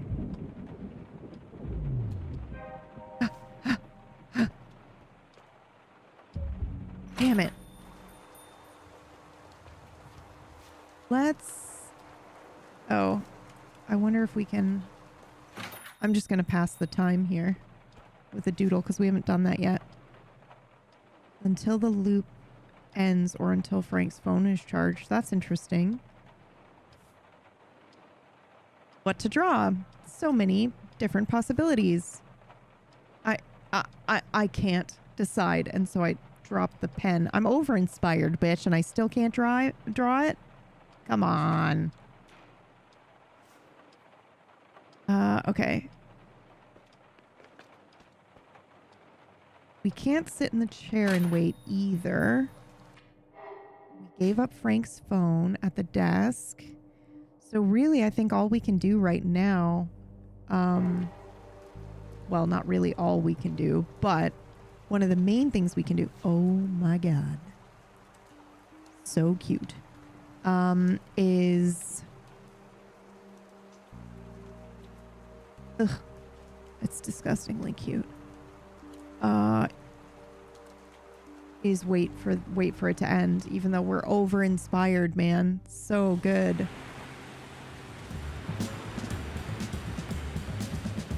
Did I hit the stop streaming button? Big stretch. Yeah, we're still live, right, guys? I may have accidentally hit a controller here. Okay, you're still here. Okay, good. I definitely fucked that up. You with me, Mr. Harrow? Sure am.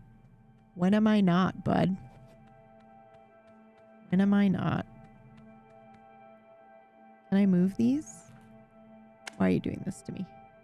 Okay, well, I'll just hold them for now. Okay, mom. Okay, yes, and I have a question.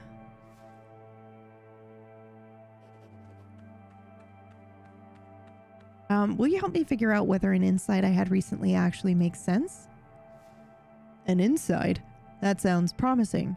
Still, I'd suggest we leave it for tomorrow when we're both fresh and have enough time to do it justice. My brain is on fire after our first session, and it'd be a waste not to use it while it's still sizzling. Well, when you put it like that, all right, let's hear what it's about. I've realized I tend to get stuck on old versions of myself, and it keeps me from moving forward. For just a second, there's a brief flicker of surprise at your candor before his composed facade slides back into place. That is a significant observation. Can you describe how this stuckness feels?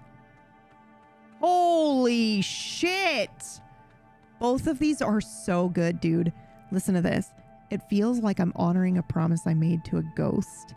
Is crazy. But also, like breaking out of it would be a betrayal, even though remaining stuck in it is killing me. Both of these are incredible. I'm going to go with 2. The language you use is very telling. This suggests you have bound your present identity to a past ideal with cords of loyalty and duty. What happens emotionally when you imagine becoming someone else? I feel...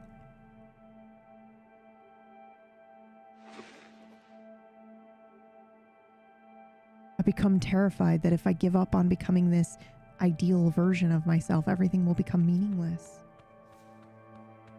That level of fear tells you, or tells me, this feeling of yours transcends ambition. It's survival in your mind. But since you acknowledged it as a problem, it means part of you is ready to notice the cost of such a mindset, that you're beginning to see that having an identity so rigid is exhausting and wrong. Wrong is maybe not the word I would use. That awareness, even if uncomfortable, is the first step toward exploring or eventually adopting a new identity, or even identities that might suit you better. But I can't turn back the clock. There are so many moments, opportunities lost in time. True, but you'll find that if you keep your eyes open, there might be even more on the road ahead of you. This is where our work begins, not with the examination of your current and past goals, but with understanding the person you can only see when you stop relentlessly running toward them. Can you do that for me? I think I'm ready. He smiles. It's genuine and comforting. All right, Mr. Harrow. We have a long road ahead of us, but I can promise you we'll walk it together. And you believe him. You might not have yet uncovered who this new future you is, but at least you're starting to see that he can exist. He glances at the clock, as All right. always. That's it for today. You should go and check in at the office. Your room is probably ready by now. Wow, that was awesome. What did I say about finally being able to tell him we're ready? Ah, ha, ha, ha.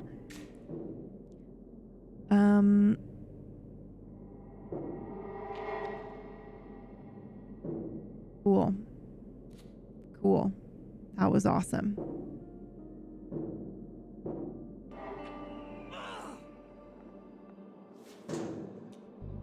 Let's fix the vending machine for her. Wow, nice. We lost the over-inspired. Where do we want to try to go? Do you think we can try to unpack our suitcase now? Mm-hmm. Let's try. No.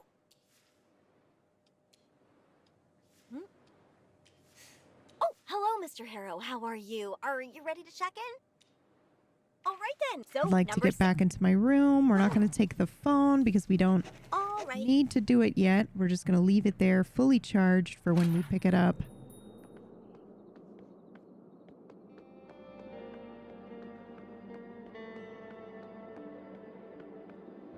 Let's see if we can unpack our suitcase.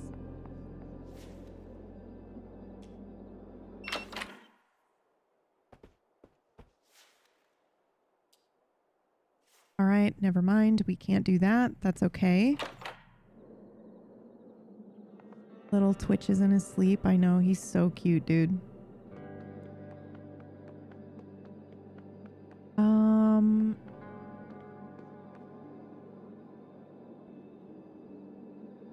Okay, and then let's see.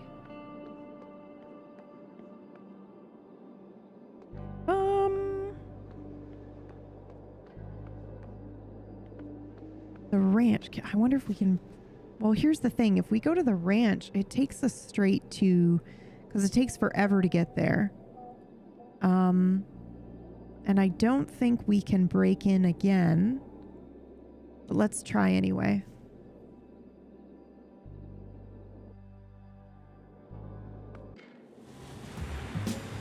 And then I think we can go to the Kuiper Belt and try a couple more things.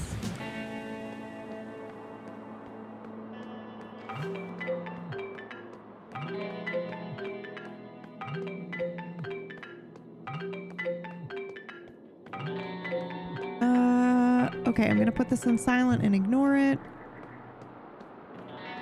So, fade and hide. Transition. I'm just adding a nice little fade here. Oh my gosh, it's so cute.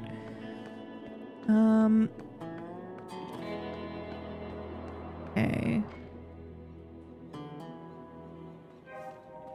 Daisy has been extra cuddly recently, jumping on Mom's bed to cuddle beside her when she normally waits for permission to do so.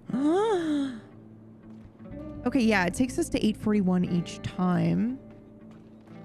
But I don't know... Break into the house again is interesting. 46. We have a couple minutes, guys. Oh my god, it's the tree. A dust-laden tapestry of family branches stitched with faded gold and the quiet arrogance of generations who built their kingdom on hooves and horn. Examine the tapestry. An example of the relentless march of time. A patchwork of ancient portraits with calligraphied names alongside almost modern photographs with boring typed fonts. It's high time they give it a fresh coat of paint. But let's try to read the names. Some of them are difficult to make out, but the stern figure on the bottom, that all the others stem from, commands attention with a bushy mustache. You're staring at Maynard O. K., 1867-1952. Wow. Follow the lower branches. Or let's examine the portrait next to Maynard.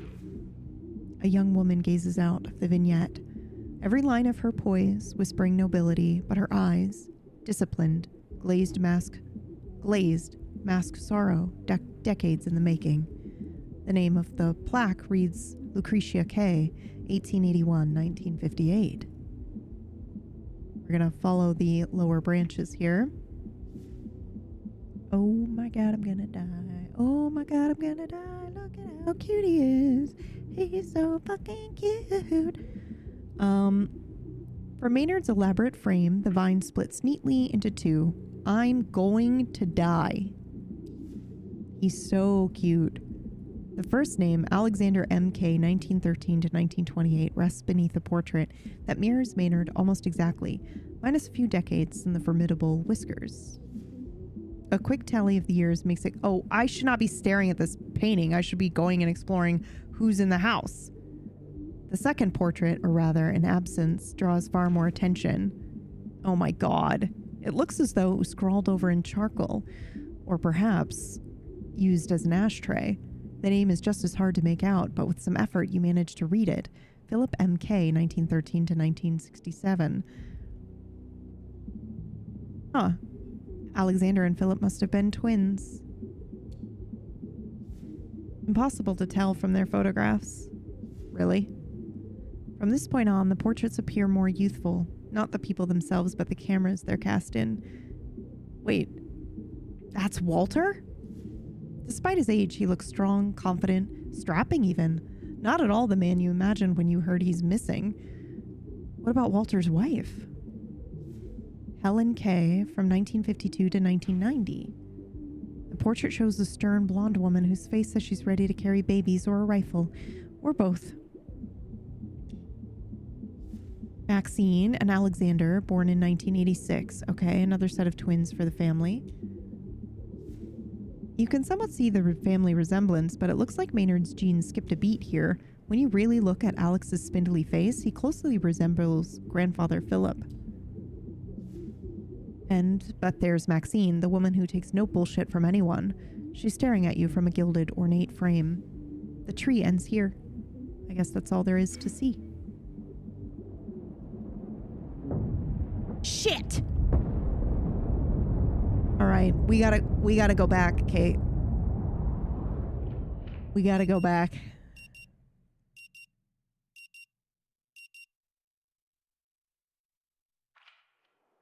Still with me, Mr. Harrow? Unfortunately. Yes, I'm sorry, but I have to go immediately, Mr. Harrow, right now. Please. No. Give me my coffee, you jerk. I'm not even gonna help you with your coffee. I'm going straight there. Immediately. Let's go. We need to break in again. We need to get all the info that we can. And I need to resist the urge to squeeze the shit out of this new cat that would undoubtedly be terrified if I did so. Not like my other cats who would just let me do what the fuck ever to them. Okay, put it on silent and ignore it.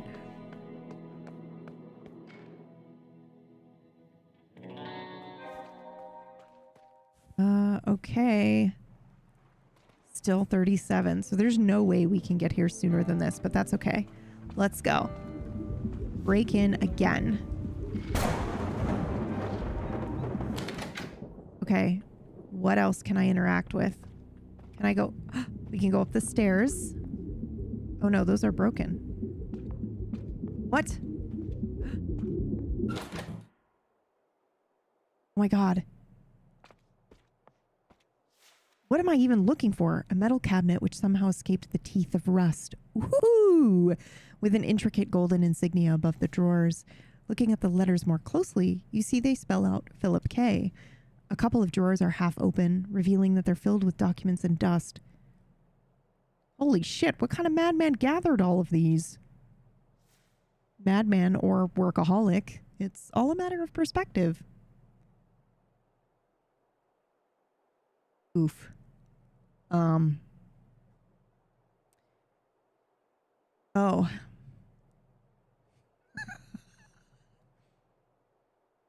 Okay. Let's see how they're organized. Did I just get punched in the face? Sure feels like it. Every drawer has an almost faded label with a year starting 1935, 38, 39, 42, and so forth. But everything ends at 66. Judging by the opened drawers, each of the folders inside is labeled with the year and month that it covers. Someone was either a master of organization or obsessed with tidiness, or both.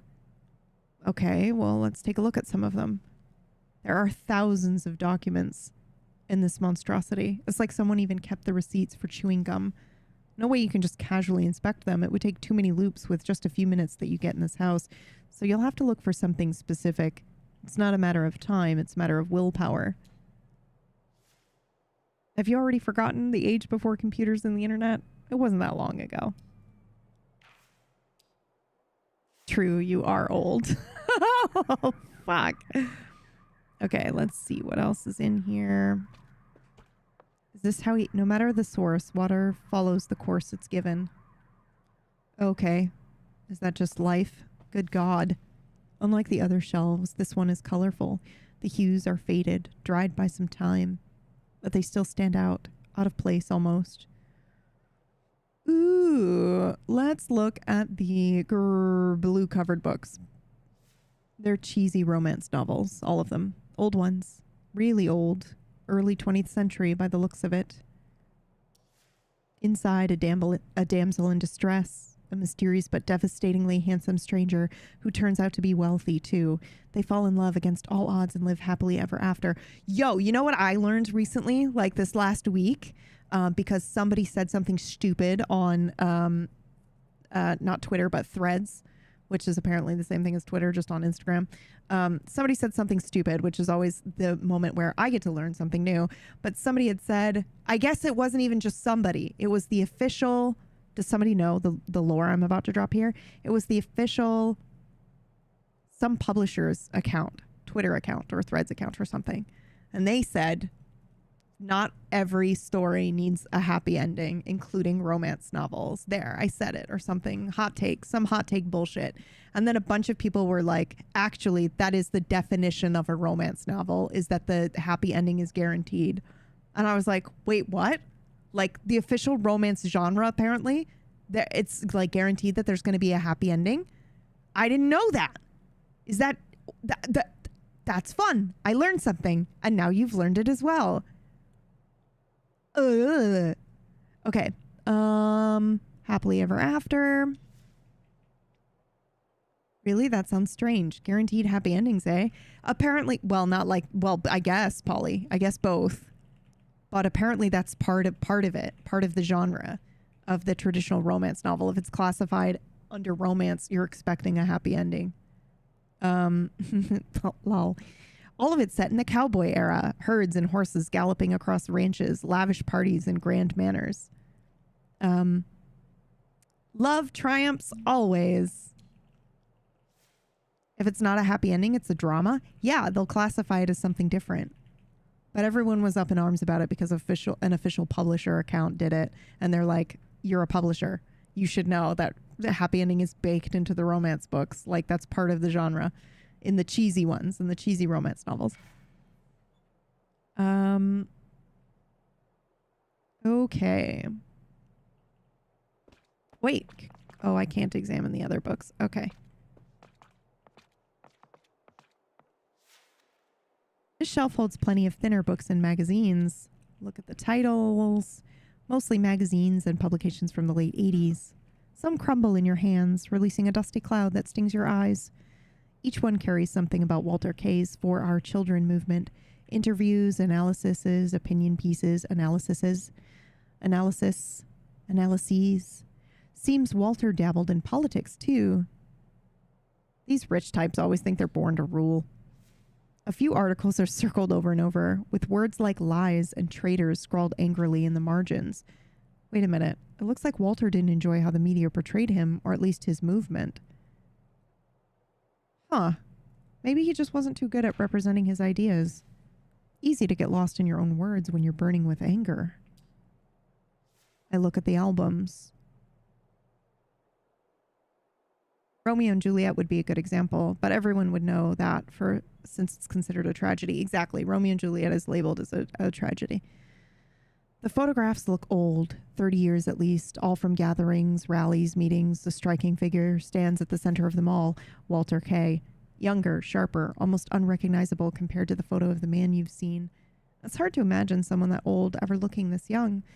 He looks happy here. He probably thought he was on the verge of winning. For the children, of course. Enough dust for one day. Nothing else worth checking on here. Okay, let's check this other spot. Heavy tomes dominate the shelf. Museum pieces from a bygone era. Let's look at the titles. Most of the books don't have titles on the spine, only leather, each bound in a slightly different shade. Whoever owned them must have known each one by heart, never needing the words on the cover. Let's look for the oldest book. Hard to say which one is truly the oldest, but a few are clear contenders. One even has a year imprinted on it, 1880. It looks like a guide of sorts, the kind explorers wrote to share their experiences. So travel reviews before reviews were even really a thing? Wow, 1880, that's a long time ago. Probably even before the Kays, let alone the later masters of this place, Apex or Coral Destiny. Predating the rest by decades, it holds only dust and bygone stories. It's no help to you, really. Explore the largest book. It's almost as wide as your hand, Its title is written in gold cursive letters. A brief history of the saddle and stirrup. Brief? You could kill someone with this thing. True. Fitting, perhaps, since you could also kill someone with saddles or stirrups, drop either on their head from the right height, and that's that. What are you talking about? You could spend the whole day here rummaging through the past. Better get back to something in the present. Dust gathered in the mirror helps hide your image. Jeez, okay. All right, there's nothing else in here. Please don't let the clock run out yet. I'm not ready. Oh, fuck. There's nothing in here. Scattered collection of beauty products. Promises that do nothing for you. An ugly sink below a pretty mirror. A mismatched pair with you caught somewhere in between. The brass shower holds its head high, too dignified to notice the mold patches below. The toilet! The skid marks add a personal touch. Jesus. What's that sound? Cold to the touch, which is hardly surprising. Really? That's it? That's all?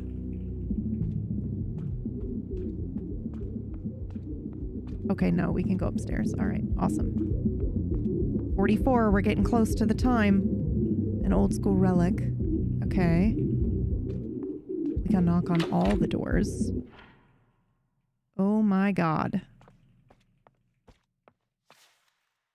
A relic from a bygone age, an ornate revolver in a frame of curling wood.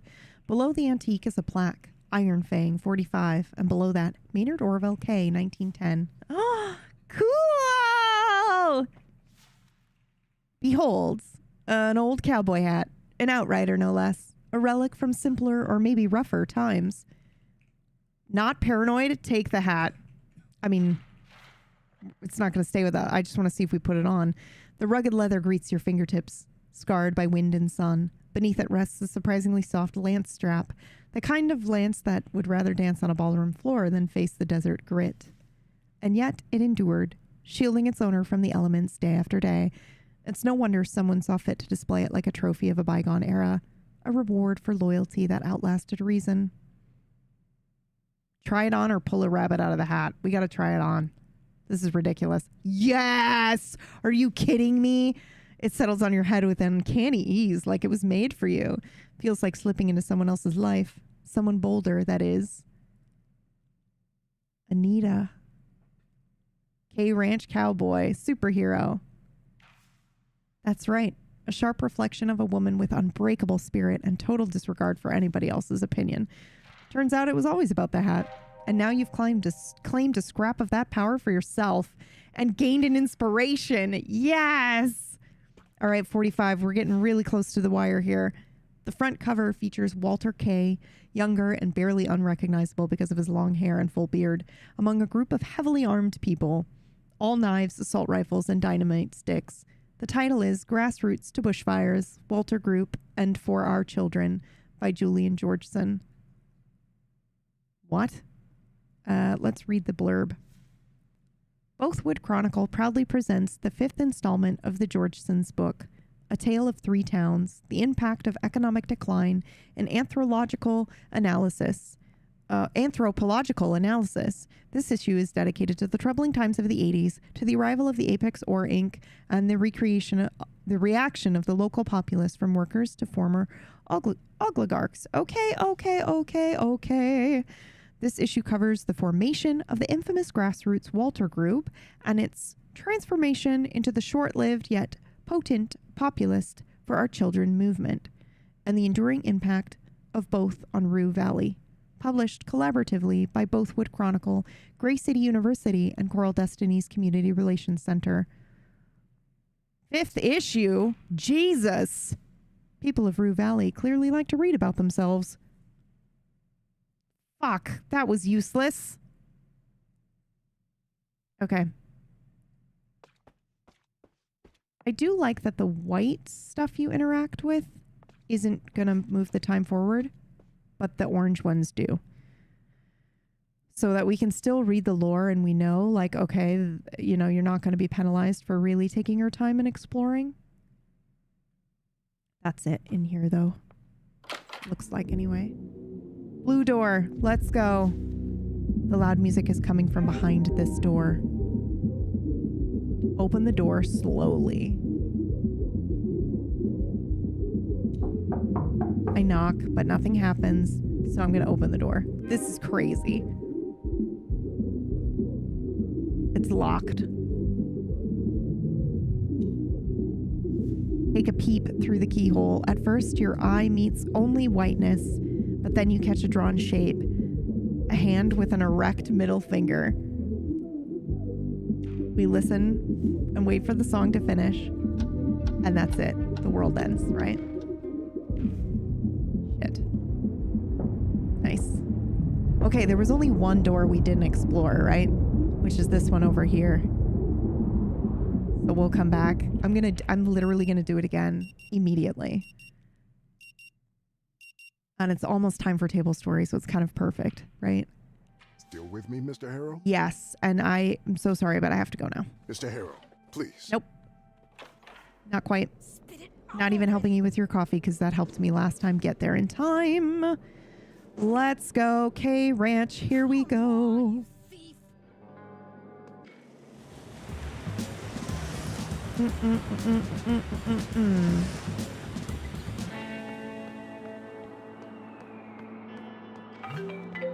Nah, I'm never talking to that guy again.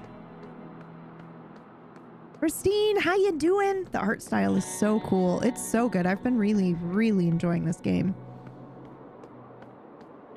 Really, really, really, really enjoying the game.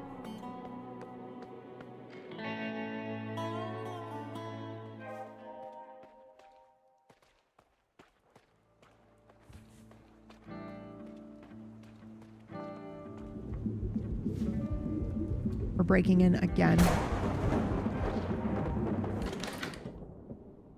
We'll go up here. Oh, wait a minute. There's boxes over here we can look at. When someone stuffs things into a corner like this, it's usually to forget about them. Or just move them aside temporarily with a promise that they'll be sorted out later. Everything looks half forgotten in this house. Things look frozen in movement here, like a snapshot of life. It's easy to forget things when everything around you is already falling apart. Jeez, okay.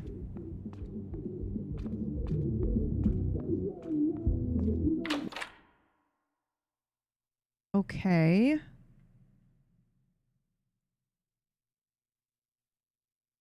Oh my god, this is a Blade Runner reference. Half handmade, half inheritance, entirely unattractive. That it has to be, right? What is this? This gorgeous redhead in a tight dress is still here holding her gun. Wait, it's the same. I'll take the book with me, but like, good luck. Lilith Undercover. A place to keep things in limbo. How poetic. Photo albums. More photo albums. I feel weird being in somebody's room like this. Just an old stereo, trophies or something. Fuck. Okay. Slam your hand hard on the door. Okay. Still, like, I think that no matter what we do, waiting for the song to end takes us to the end, right? No matter how early we are. The song fizzles out. Oh, yeah. The music stops and the next song doesn't start. Instead, you hear footsteps approaching the door. What's the password for today? It's not Pops. There's only silence from the other side, followed by a jumble of clicking and unlocking sounds. Oh, Jesus. Hands up! He points the cannon at you, his finger already on the trigger. I mean, to be fair, we broke into his house.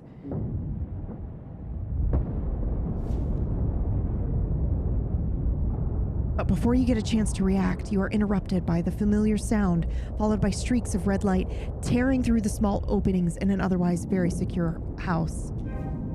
If you really want to have any interaction with this guy, you'll have to come here before his loud song begins. Well, how the fuck do we do that? We left right away!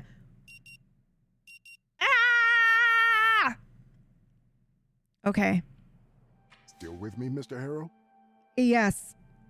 Let's save right here. Oh, it doesn't let me. Okay. Yes, and I have to leave immediately. Mr. Harrow, please. Nope. Sorry. No choice. And now we can save the game. But if I have to. All right, you guys. We're going to go ahead and raid on in over to Table Story. I'm going to do it early just so I have some time to stand up and stretch, because it is a lot for me to kind of sit here for the whole time without taking a break. I thought we were going to finish this game. It felt like we were kind of close to the end. I'm really glad I was wrong, and that there is more to explore. So tomorrow, Saturdays, is usually Wayward. So we'll be doing Wayward tomorrow. And then no stream on Sunday. It's my day off.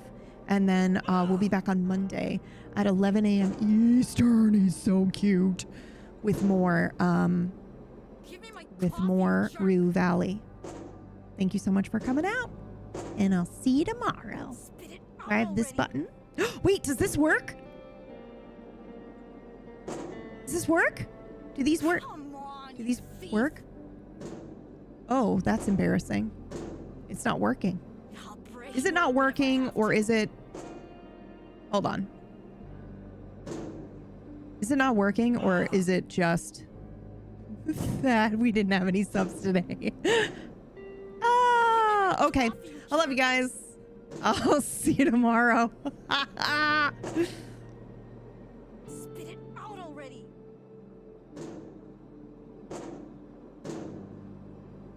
Come on, you thief.